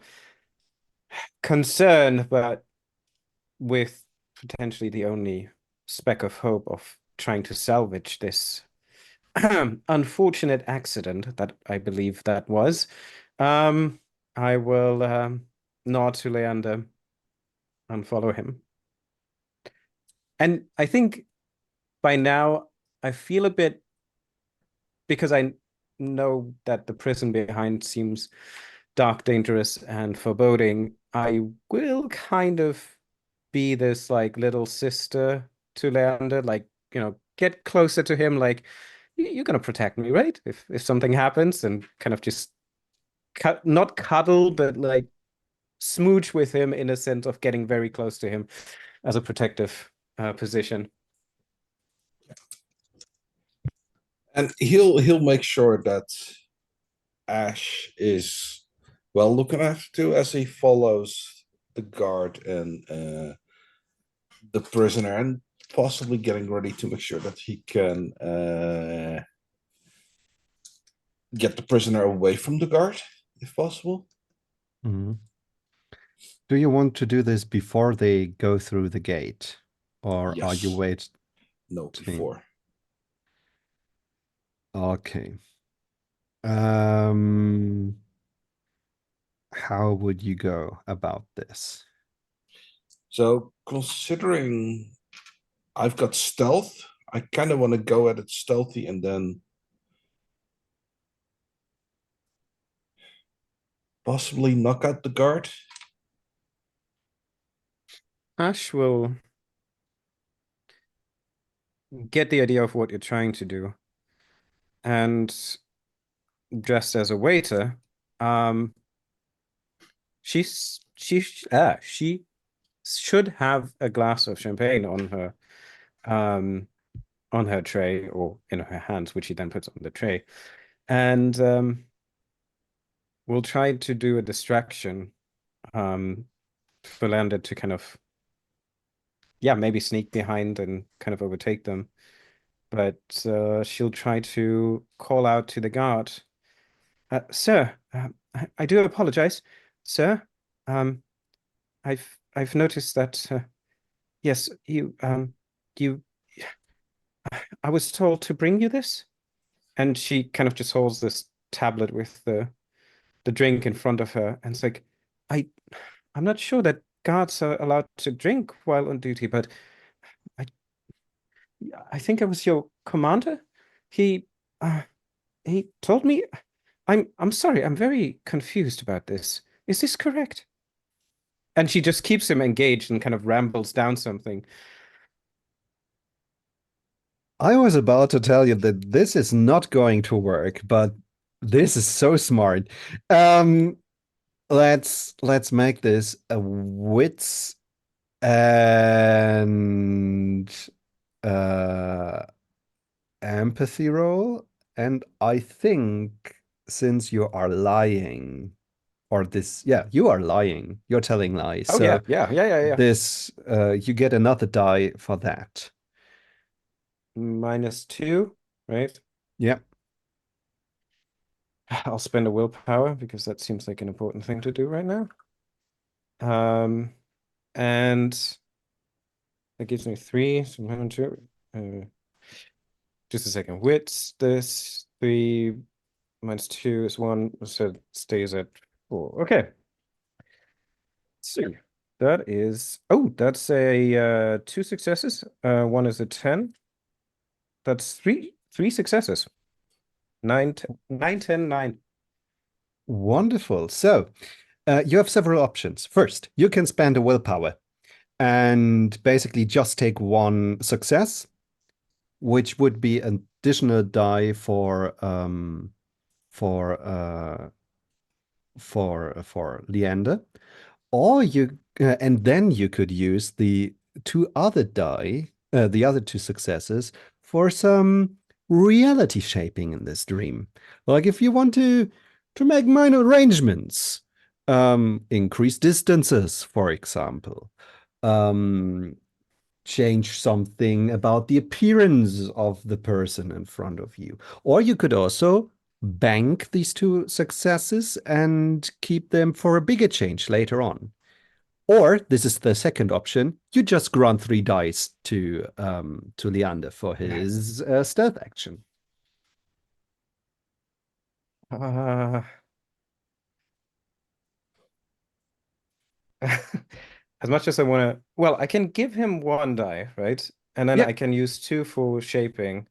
yeah. Or you Um, could do something in the middle, but I think your options are better. I think I'll give one to Lander, and I'd use two for shaping. And what I want to do is I'll change the outline of the gate that he wants to go through and basically barricade it with a big sign, currently out of order, please use back door on the other side. Perfect. Okay. Okay. That's just brilliant. Yeah, you have to spend 1 point of glamour for this, but you have lots That's of fine. that. And yeah, suddenly this uh sign appears across the door, and not only is the guard now distracted by this, but also uh, now there's a clear sign that they shouldn't enter, and so there's much confusion about this. Um, this could reasonably be something that you as a servant would put up. The dream just doesn't know why. So basically, let's say tick a box for for dream intrusion. There's a whole nother system, but I don't have time or brain capacity Yeah. to go into that. At 3, really dangerous things happen. Okay, Leander, Mhm. you notice the guard is very much distracted, and you don't get any further penalties than the usual 2. And you can go through with your dexterity and no, your stealth. And how do you approach this situation? Plus one die for me. Yeah, Plus so one. it's still gonna be Dex. I do wanna see, can I invoke camouflage as well? Because that's a Uh, specialty that I have for stealth. Camouflage. Yeah. Uh, if well, if you're going to blend in with the other prisoners and basically use them as a surrounding to camouflage in, I could argue yes, this works because it's a dream. Outside, no. Okay. Um, So we'll go for that. That will give me 6 die. You're about to hate me. 2 tens. 3 successes in total. Brilliant. You have the same offer. You can either go with 3 successes on the action or take a minor success, but use further successes to Dreamcraft. Yeah, so I'm definitely gonna use the minor success and then do the dream crafting. Um Basically the way I want to do it combined with what Ash just did, get the prisoner that is my target for questioning to be split off from the guard even more, so that the guard is literally now without a prisoner, with a glass of drink in his hand, and a possible commander coming to berate him for drinking on the job. That's awesome. Um, this actually works pretty well with what is now going to happen, as the tiny girl that just spoke to Chester was promised a pretty dress, and she imagines. And howdy does she imagine? All the people. No, she is thinking of um hmm, it's not a ballroom dress. Oh, actually, yes, it once was, but it's cut and torn in several places, and it was of a light bluish color, and but now it isn't. It is drenched and tinted in all kinds of colors. Those who don't really fit well together, but you know, there is a point in your life where you just like bright colors, and it's not a question if they match. It's just important that there are many of them, you know? And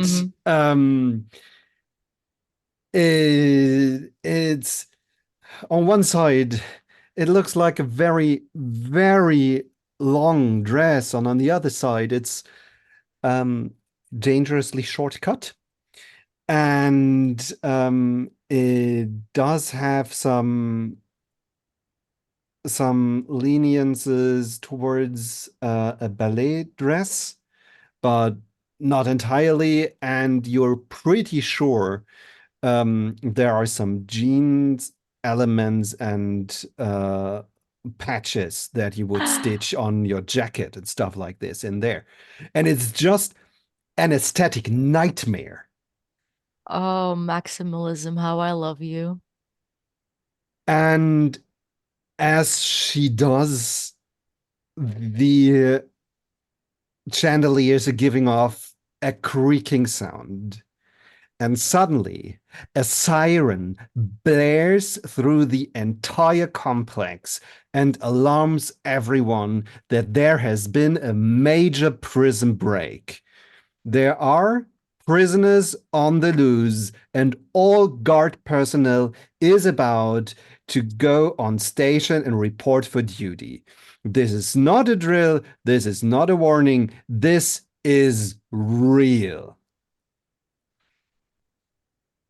And into this mess comes the captain of the guard and goes over to the sparkling wine holding guardsman and gives him a berate of his time, because how the fuck could he let go of that guy?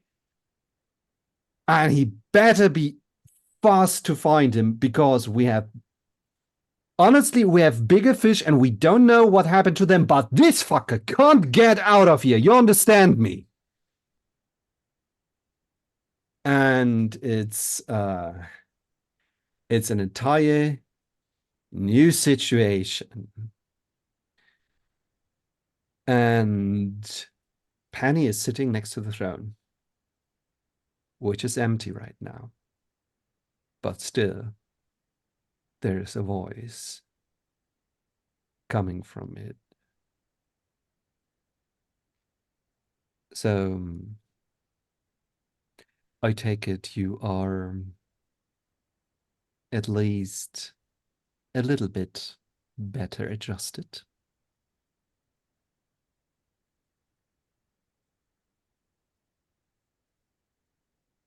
Well, I'm not really the one trying to break out, am I? Or the one who's decided that it would be extremely fashionable to have a parade of people's misery as a form of entertainment for the guests.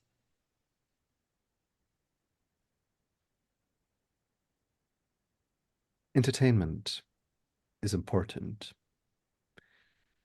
but we are not only here to entertain. We have duties to perform. And without us, and maybe you, things would fall apart rapidly.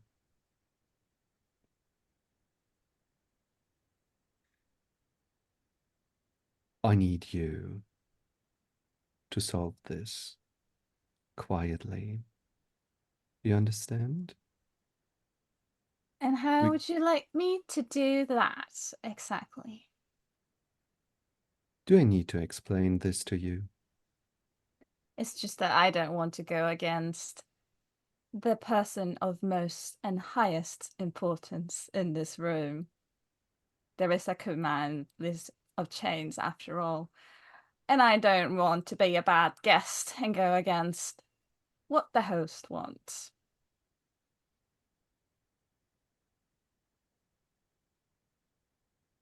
Bring her to her senses. Calm her down. Be an example.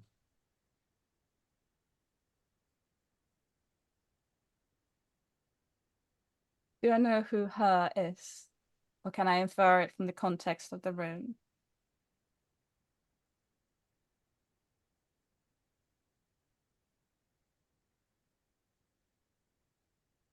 A disappointment. So that was me asking Oh, as a player. as a play. The way the situation evolved, it's very hard to overlook the girl next to Chester. Okay. Then I think I'm going to go to her. By this point, I think with the alarms going off and everything, Chester would be shielding the girl, basically like covering her ears and being basically ready to scoop her up and bring her somewhere that is not as chaotic as here. What do you think would be a good place?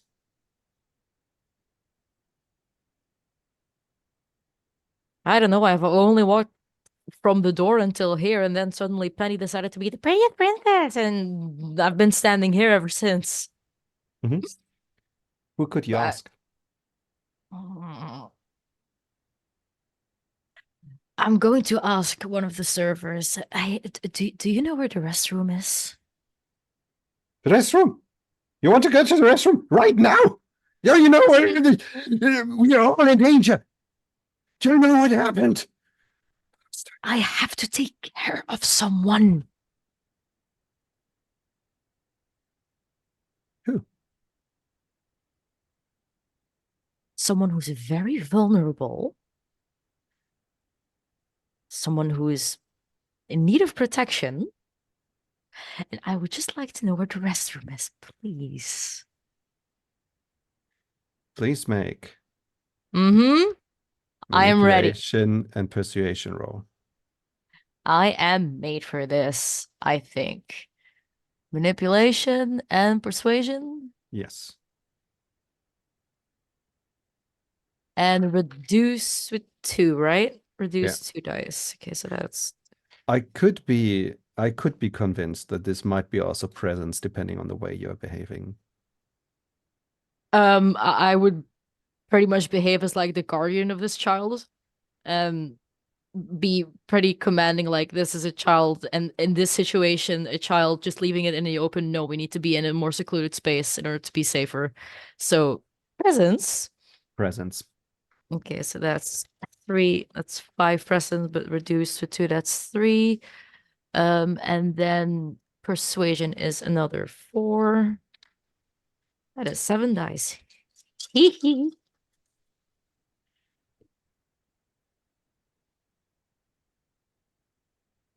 One, 2, and a 10. That is 3 successes. Okay. If you just want directions, take 1 success. If you want to have a fast track to that place, take 2 successes. On 3 successes, I have to think of something else. And there's also always the option to Dreamweave. I think I'm going to take 1 success to just have directions and bank the other 2, if that's a possibility. That's possible, yes. Then Yes, just spend another point of glamour for the first one. Maybe my first point of glamour. How much do I have? Where is that? You have 10 at the beginning of the game. Okay. Okay. Noting that down, -1. Okay. So yeah, just directions to the restroom. Perfect. We don't have a restroom, but Maybe we could, yeah. If you just take that door, you will get to a safe place. And there is a door, apparently, in this wall. I never said a bathroom, I said a restroom. And technically you can rest in every room. Scoop? And And yeah, I bring the little kid towards the resting room. perfect. Penny, you see Chester leaving with the girl. I'm going to bolt after.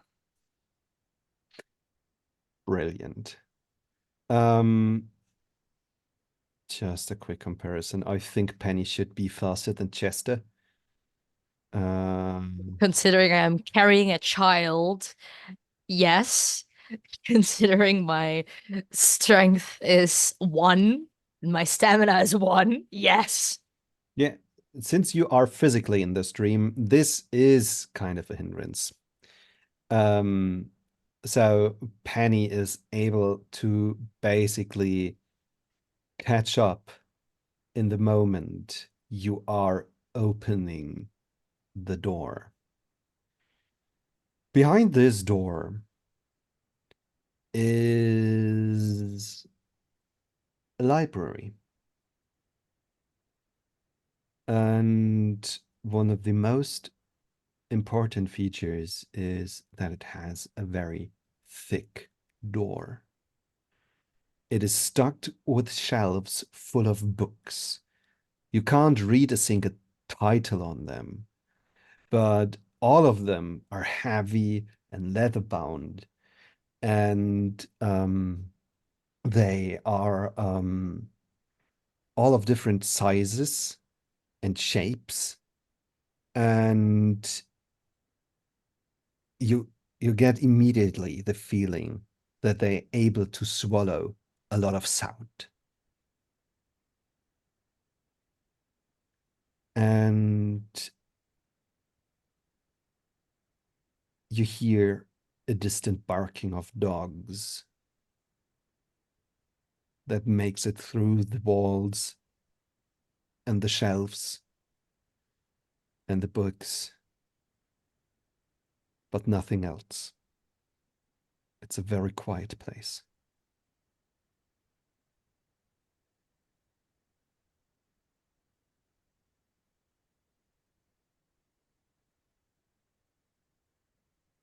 I take it that before I am able to go in there, that Penny squeezed in between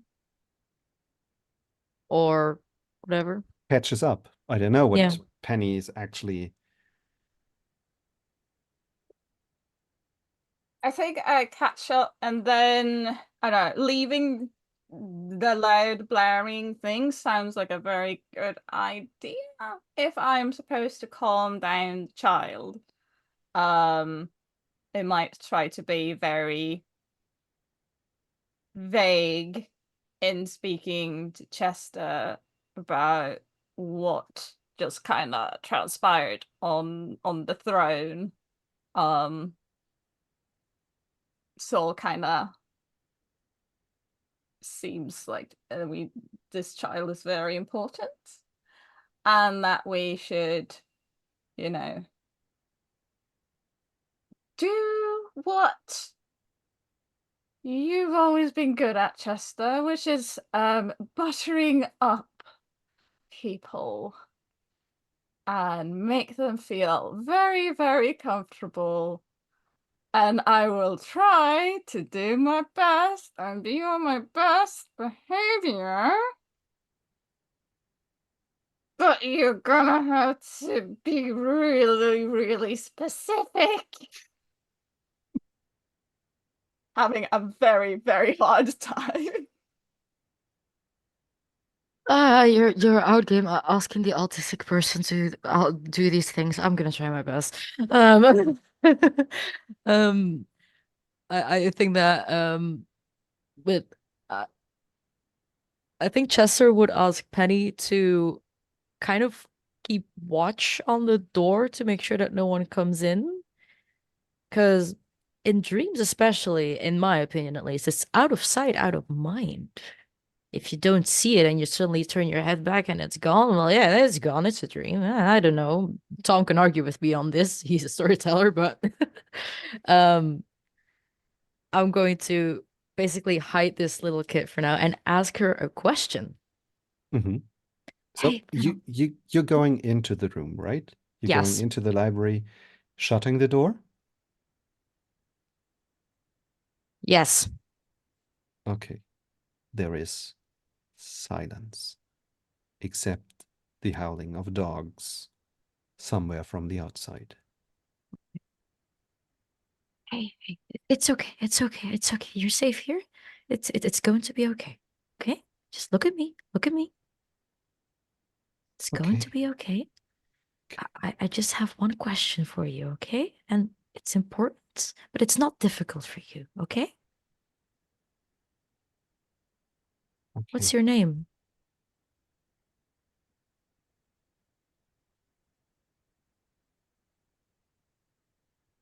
And she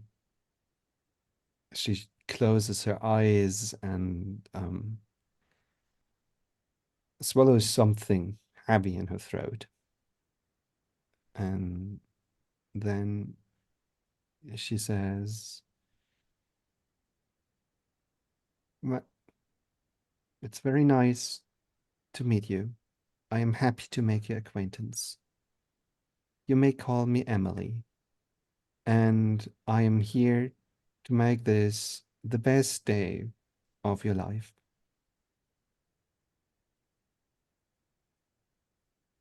Did that sound suddenly very more adult than To the a degree, previous? yes. Oh God, dear Lord.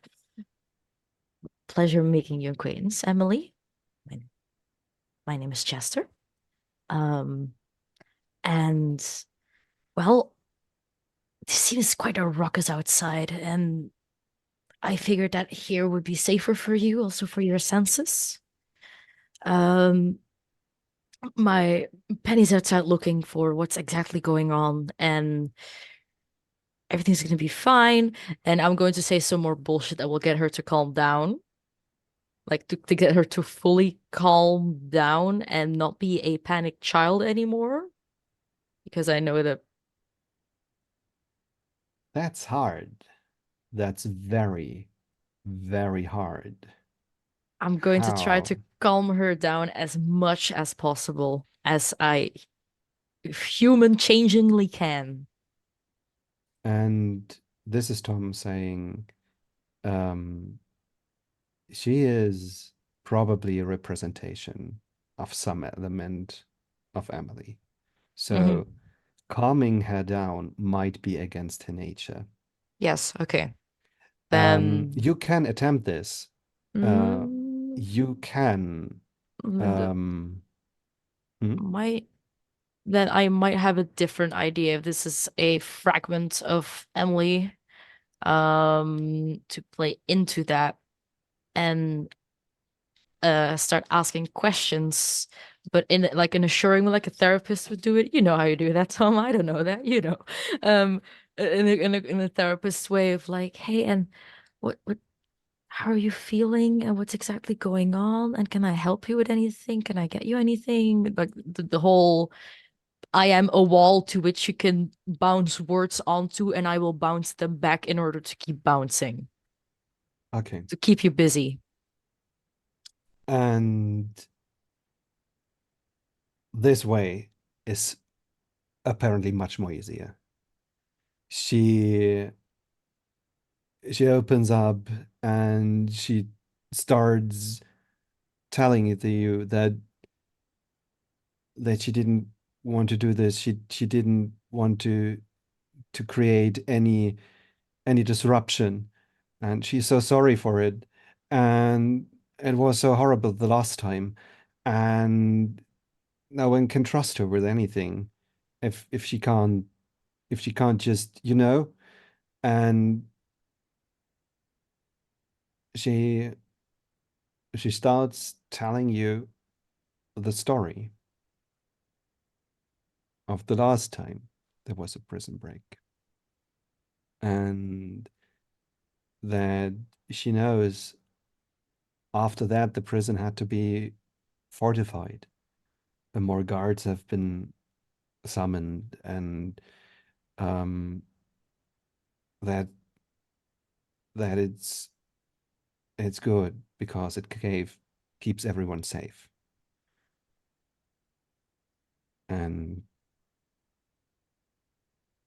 And she's so much better doing since then. Yes, but mhm, mhm. Um, exactly does she say this? Does she start rambling? Does she start crying? How exactly so I can measure my reaction? She gets calmer the more she talks about the positive effects of the prison. Mm-hmm. She gets calmer. She's very distraught at the beginning, and Mm-hmm. then yeah, If she allows me, while she's doing that, I grab her hands and once again, crouching down on the same level as her, I listen very intently. Um, and I try to just keep her going in her explanation for as long as possible in the hopes that other people will do productive things. Never. yeah. Please. So I'm only good um, at buttering up. so she somewhere in between she shoots a question towards Penny because as she gets calmer, um, she she makes a comparison to you that you are doing so fine, and that she asked Chester what you did to become so beautiful. And I think it's high time we go back to the boys for some action, but you can maybe think of an answer to that. Okay, you have a prisoner. Basically, got him away from his guardian, from Mhm. his, yeah. And I need to know, what are you doing with him? And how is Ash still standing there and looking at the horrible things that are unfolding Mm, with the no, guardsmen, or she would have followed Leander, uh, and the moment they're kind of a bit out of sight. I mean, imagining that Leander would pull him kind of to a side where not many people would see, she would take off her kind of jacket and just put it on the prisoner so that he doesn't stand out too much. And yeah, let Leander lead because I don't think she has heard everything that he overheard in the meantime. So Leander basically looks at the prisoner and he's like, "You were telling me something earlier about the king and the likes before you were being pulled away. Tell me what that was and set yourself free in the same process." um, well, it's it, I can't stand up against the king. It's a horrible idea. And I think it's happening right now. We had a prison break some time ago. It was horrible.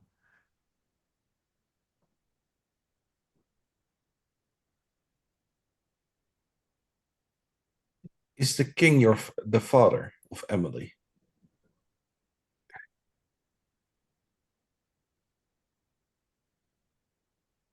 And you you see the torn expression on the face, and it's the the prisoner says it at the same time, just with two voices, yes and no.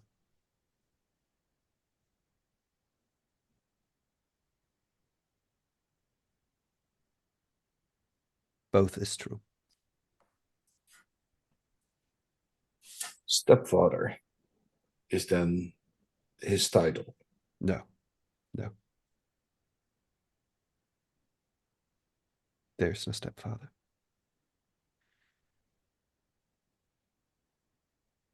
Okay. Grandfather? Grandfather, maybe?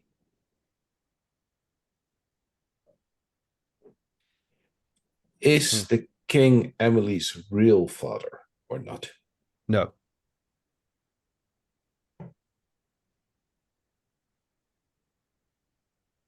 I hate you, Corbin. Yeah.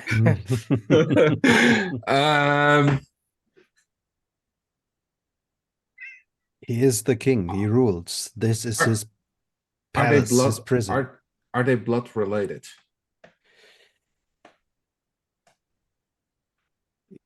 Yes. Yes. Yes.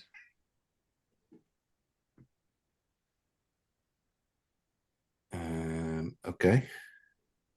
So what can? You're looking for Emily's father. No, we're looking for Emily because Emily holds the key to set everyone free. I mean, there is a key, yes.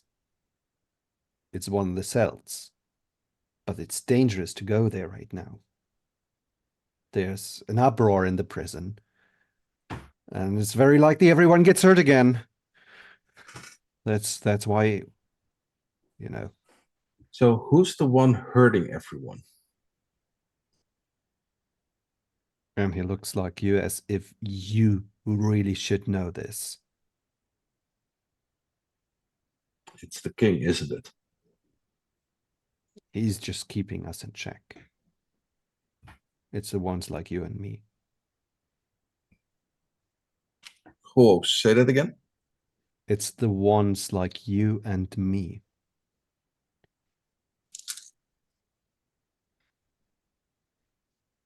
So as a player now, just for clarification, is he Yes. referring to us as being Fae No, or as prisoners? Okay. as prisoners. Yeah, that's the Okay. point. Okay. You see, Other question for you as storyteller. yes. The huntsman heart, could that manifest in any way or form within a dream? As far as you know, yes.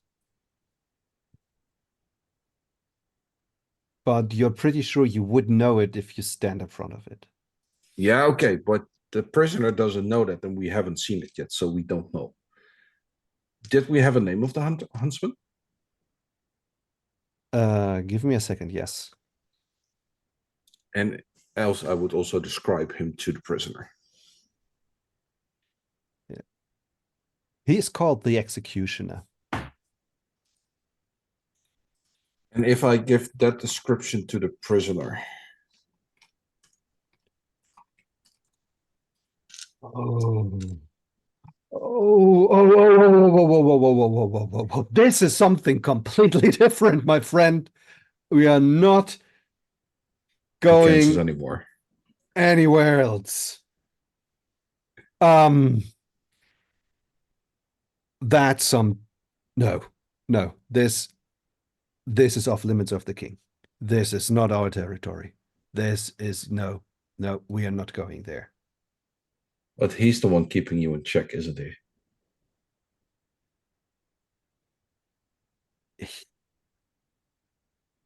Your fear tells it all. It's okay. You see. Come with me. And he directs you into a corner as far away from everyone else as possible. Mm-hmm. You see, you are asking a lot of questions about the king. And the king rules. But sometimes there is someone very like the king who enters. And one day he brought something that speaks of gallows and thunders. And he brought it here. And he told the king to never look at it.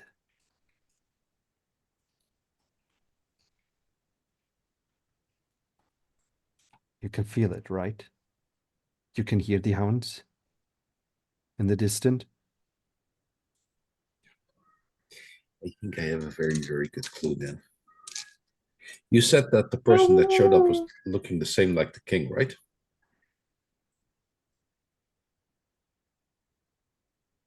His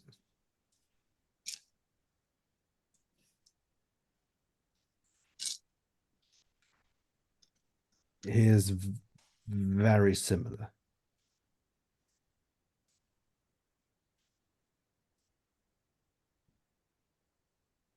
It's an uncle. They're most likely twins. Maybe I should give a hint. Everything that's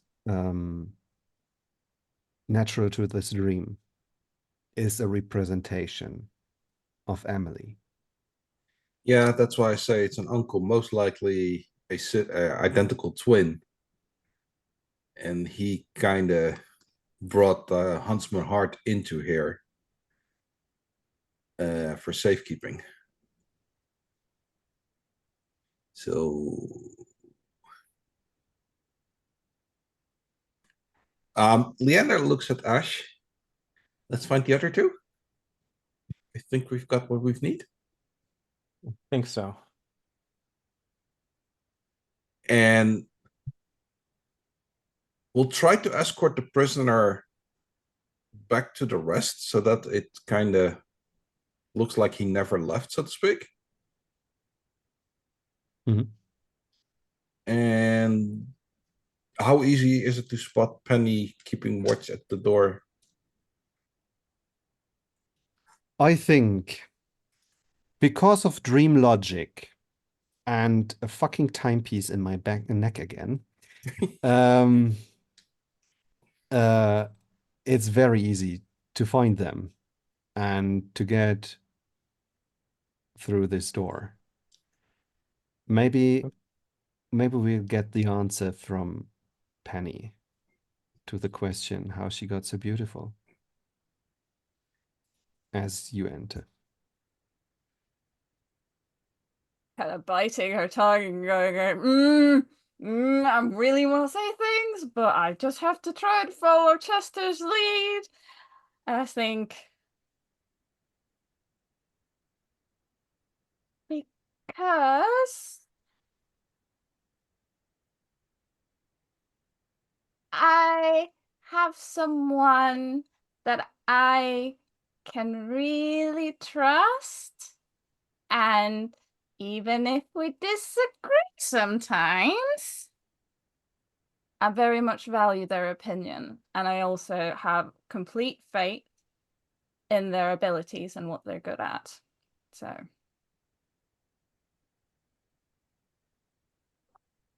I really want a new nail file after this. Brilliant. Okay. Ash and Leander enter the room. Apparently with important information, as you also have. What information do you exchange? Considering the little kid near Chester and Penny. I'll just to make things easy, I'll just if she lets me, or like guide Emily to a little bit further into the library so that the three of you can discuss whenever it needs to be discussed. And I'll keep myself busy with Emily again because she does not need to be more panicked. We do need Emily though. Okay. Well, not when exchanging information. So it's just like we're having a bit of a group huddle. Yeah, and okay. then just give The adults are information. having Yeah. the adults are having a conversation. So Leander will quickly basically say that there is an identical king. King is her father, but also not her father. And I have a gut feeling it's and he brought in the huntsman heart here. The sound that we're hearing from the hounds is most likely from the huntsman, who is called here the executioner. And I have a gut feeling that the second king that showed up is the brother of Emily's dad, who is an identical twin. And she's being kept here for inside the dream, tied up because of something that's been going on there between the three of them. Hmm.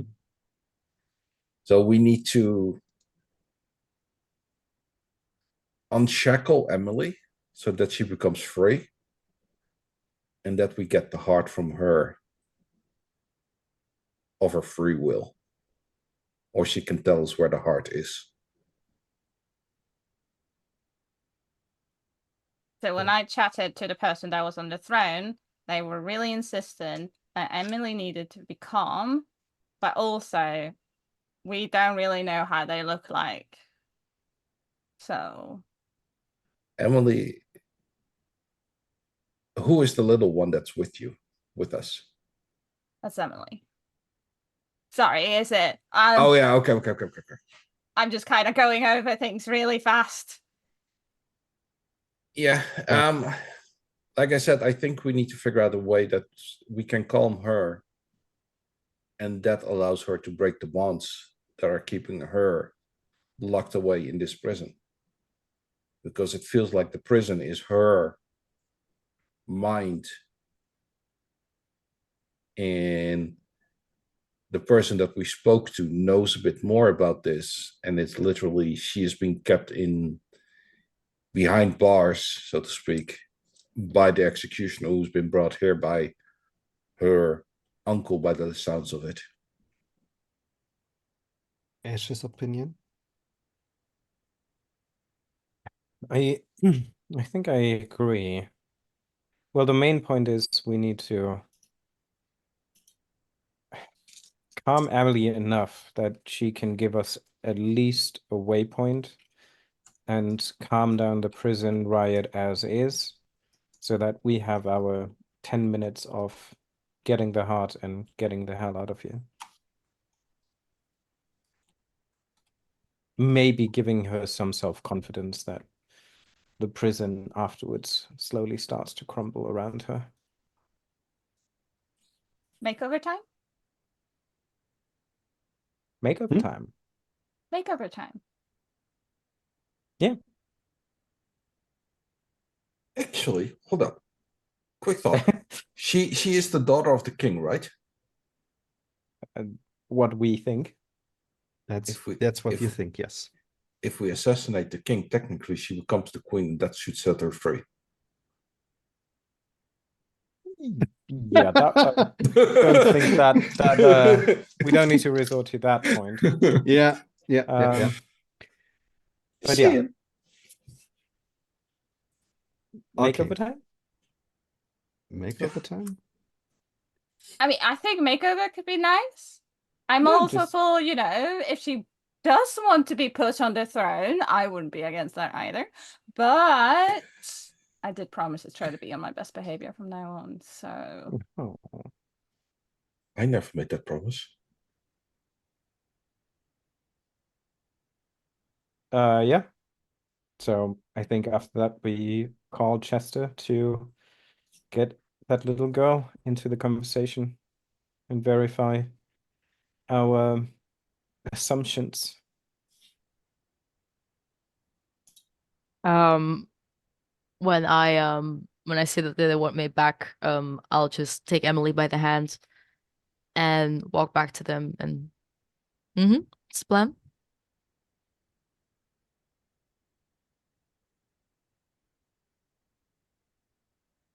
Well, uh, Emily, that's your name, right? Yes. Well, see, we're here, and we are actually here to look for something. And in the meantime, well, maybe you can help us figure out some things. Penny here has, and I will try to show you a couple of tricks and tips to show your beauty the way you want it to be. And I look at Penny and we'll kind of maybe pull a chair or a couple of books over for her to sit on top and get to it. And I think Yes. we should have enough time to get Chester up to date of our intentions of questions here too. Because he has maybe a connection to her as well to ask a bit more confidently. I don't know. Mm-hmm. So what are you telling Chester? Exactly. To make over a plan to instill confidence and then maybe get Emily comfortable enough to both calm down and then change the Give us some dream a little hint and bit. ideas of where we could find the heart. Your heart is the most important thing first and foremost. Second of all, I don't think this is my opinion on this. I don't think that we should be the ones giving this place a makeover. This is not in our hands. This is not our reality. This is not our dream. But we can give her the strength and power to do so. Yes, but she still has to do it. Mhm. We are not going to force this upon her. No, but you're the smooth No. talker to convince her for it. We can always ask. Yeah. I mean, the idea is to, if she wants our help, to show her how she can feel better and that she can learn things to do herself. Yes, but what you're now expecting from her is a 180 in personality and in how she handles things and how she handles what goes wrong in her life. You're asking for a 180 that normally takes years, I would That's say. true. That's true. Sorry, Leander, but you cannot brute force everything. Chester is losing his cool just a little bit. The thing is, This is a dream, okay? So everything's possible. So why should she not be able to live out a fantasy if she so wants to? And that's the point of asking her, do you want this?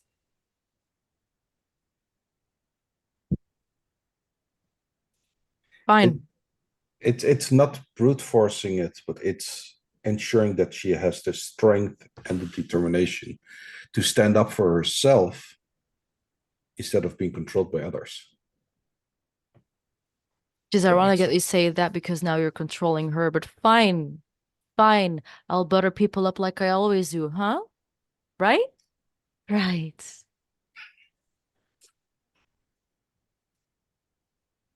Okay. I think I'm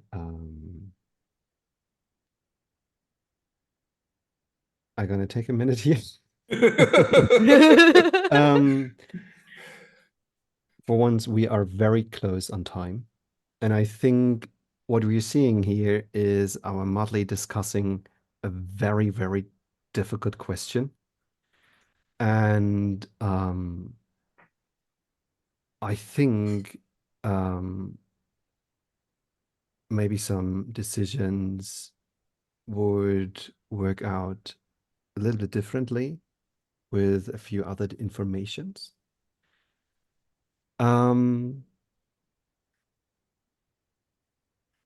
I really like that the characters are walking a way that empowers and are going with very, very good intentions here. Something I might have been a little bit clearer about is everything within this dream is a representation of Emily's mind. So is the king. And the king has an important task to perform within this dream. He is holding order, and it might be important that he is still there and holding up order. So Chester is not entirely wrong if he says it would be a drastic change for Emily to break up completely. And you're also right that this is a dream, and a dream is also full of wishful thinking. And you can break out in a dream of what is normal and expected. And I think we are very, very deep in the inner conflicts of Emily. Whatever your decision is, it has an impact, and yet it is translated through dream logic as maybe there is an advisor that gives good counsel on a question, even some that seems in the moment unreachable. And it is also a dream that is over after the night, and the regular life continues afterwards. So to make this clear, Emily isn't really imprisoned here. She is dreaming this, yes, but she is not physically or mentally imprisoned in the dream. So I think there are many ways to resolve the dream. Some of them are more out there, some seem to be very logical. Since we are already running out of time, I think we are going to leave this open, how you resolve the situation. I think it is in a very caring and loving way that you are proceeding, and it has an effect. She might do some things differently, and since I'm the storyteller, I can decide this. She is taking care of herself. She is careful with what she does, and she is not going to get in trouble with the decisions that she makes on her own after having this dream. Yeah. I'm gonna check in with you after we've ended the call or the stream. I'm sorry that this went this way. I might take some reflections on it, but I'm very, very grateful for all of you. You're wonderful people, and yeah, I think it's time for us to sign out. And I thank you. I thank you so much for coming with me on this very wild adventure with Changing the Lost. And thank you also to the audience. I've been reading the chat on the side a little bit, and I think this is, at least for me, a very emotional story. And yeah, for joining in on this. And this time, since I'm already talking a lot, I just gonna say I am Tom Murr. I am running games professionally on startplaying.games. I am about to set up a game of The World Below, so you can find me there as Tom Murr when you look into the GM search. And yeah, I hope you're all having a great con. And now we are going in the reverse order with Bianca. Tell us once again who you are, where to find you. I have played Penny, your local hiding in not so plain sight, extremely fashionable sight for this session. You can find me on occasionally, I think, on the X Bird app Twitter handle. That should be down here, I think. Looking at, yes, it is down. It is there for you guys. Yeah, thank you very much. Edwin. Hi, Edwin. I've been playing Leander, resident troubleshooter for Tom His Games, where I have a habit of derailing everything with my antics. Had fun. I'm around on the bird app, but I didn't give Travis my details, so it's not there, and that's fine. Pleasure playing with everyone once more.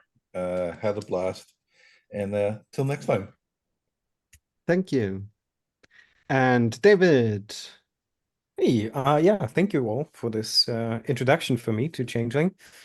Certainly fun and intriguing. And yeah, as the moral quandary begins, we unfortunately have to end. But Yeah. fantastic job. Thank you all. Yeah, I'm David. You can find me at the Illusion Horror Con, theillusionhorrorcon.events or at vassencon.com if you want to learn more about what we or I do with a couple of friends. And yeah, so feel free to look us up and join us in other cons where Onyx Path is also a sponsor from. So thank you all, and see you maybe then in December. Thank you very much. And Josie. Hi, my name is Josie, pronouns they, them, the lean green meme machine.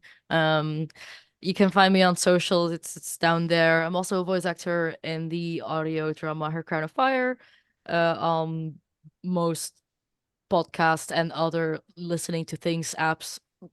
You can find me there. Lesbian love interest. Hi. And it was a lovely introduction to Changeling. And it's always a pleasure playing with Tom as a storyteller.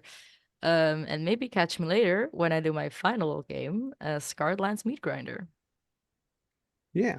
So once again, please enjoy the con, have a great time, and I hope to see you all soon. Keep watch and don't let yourself being dragged into the hedge. Goodbye.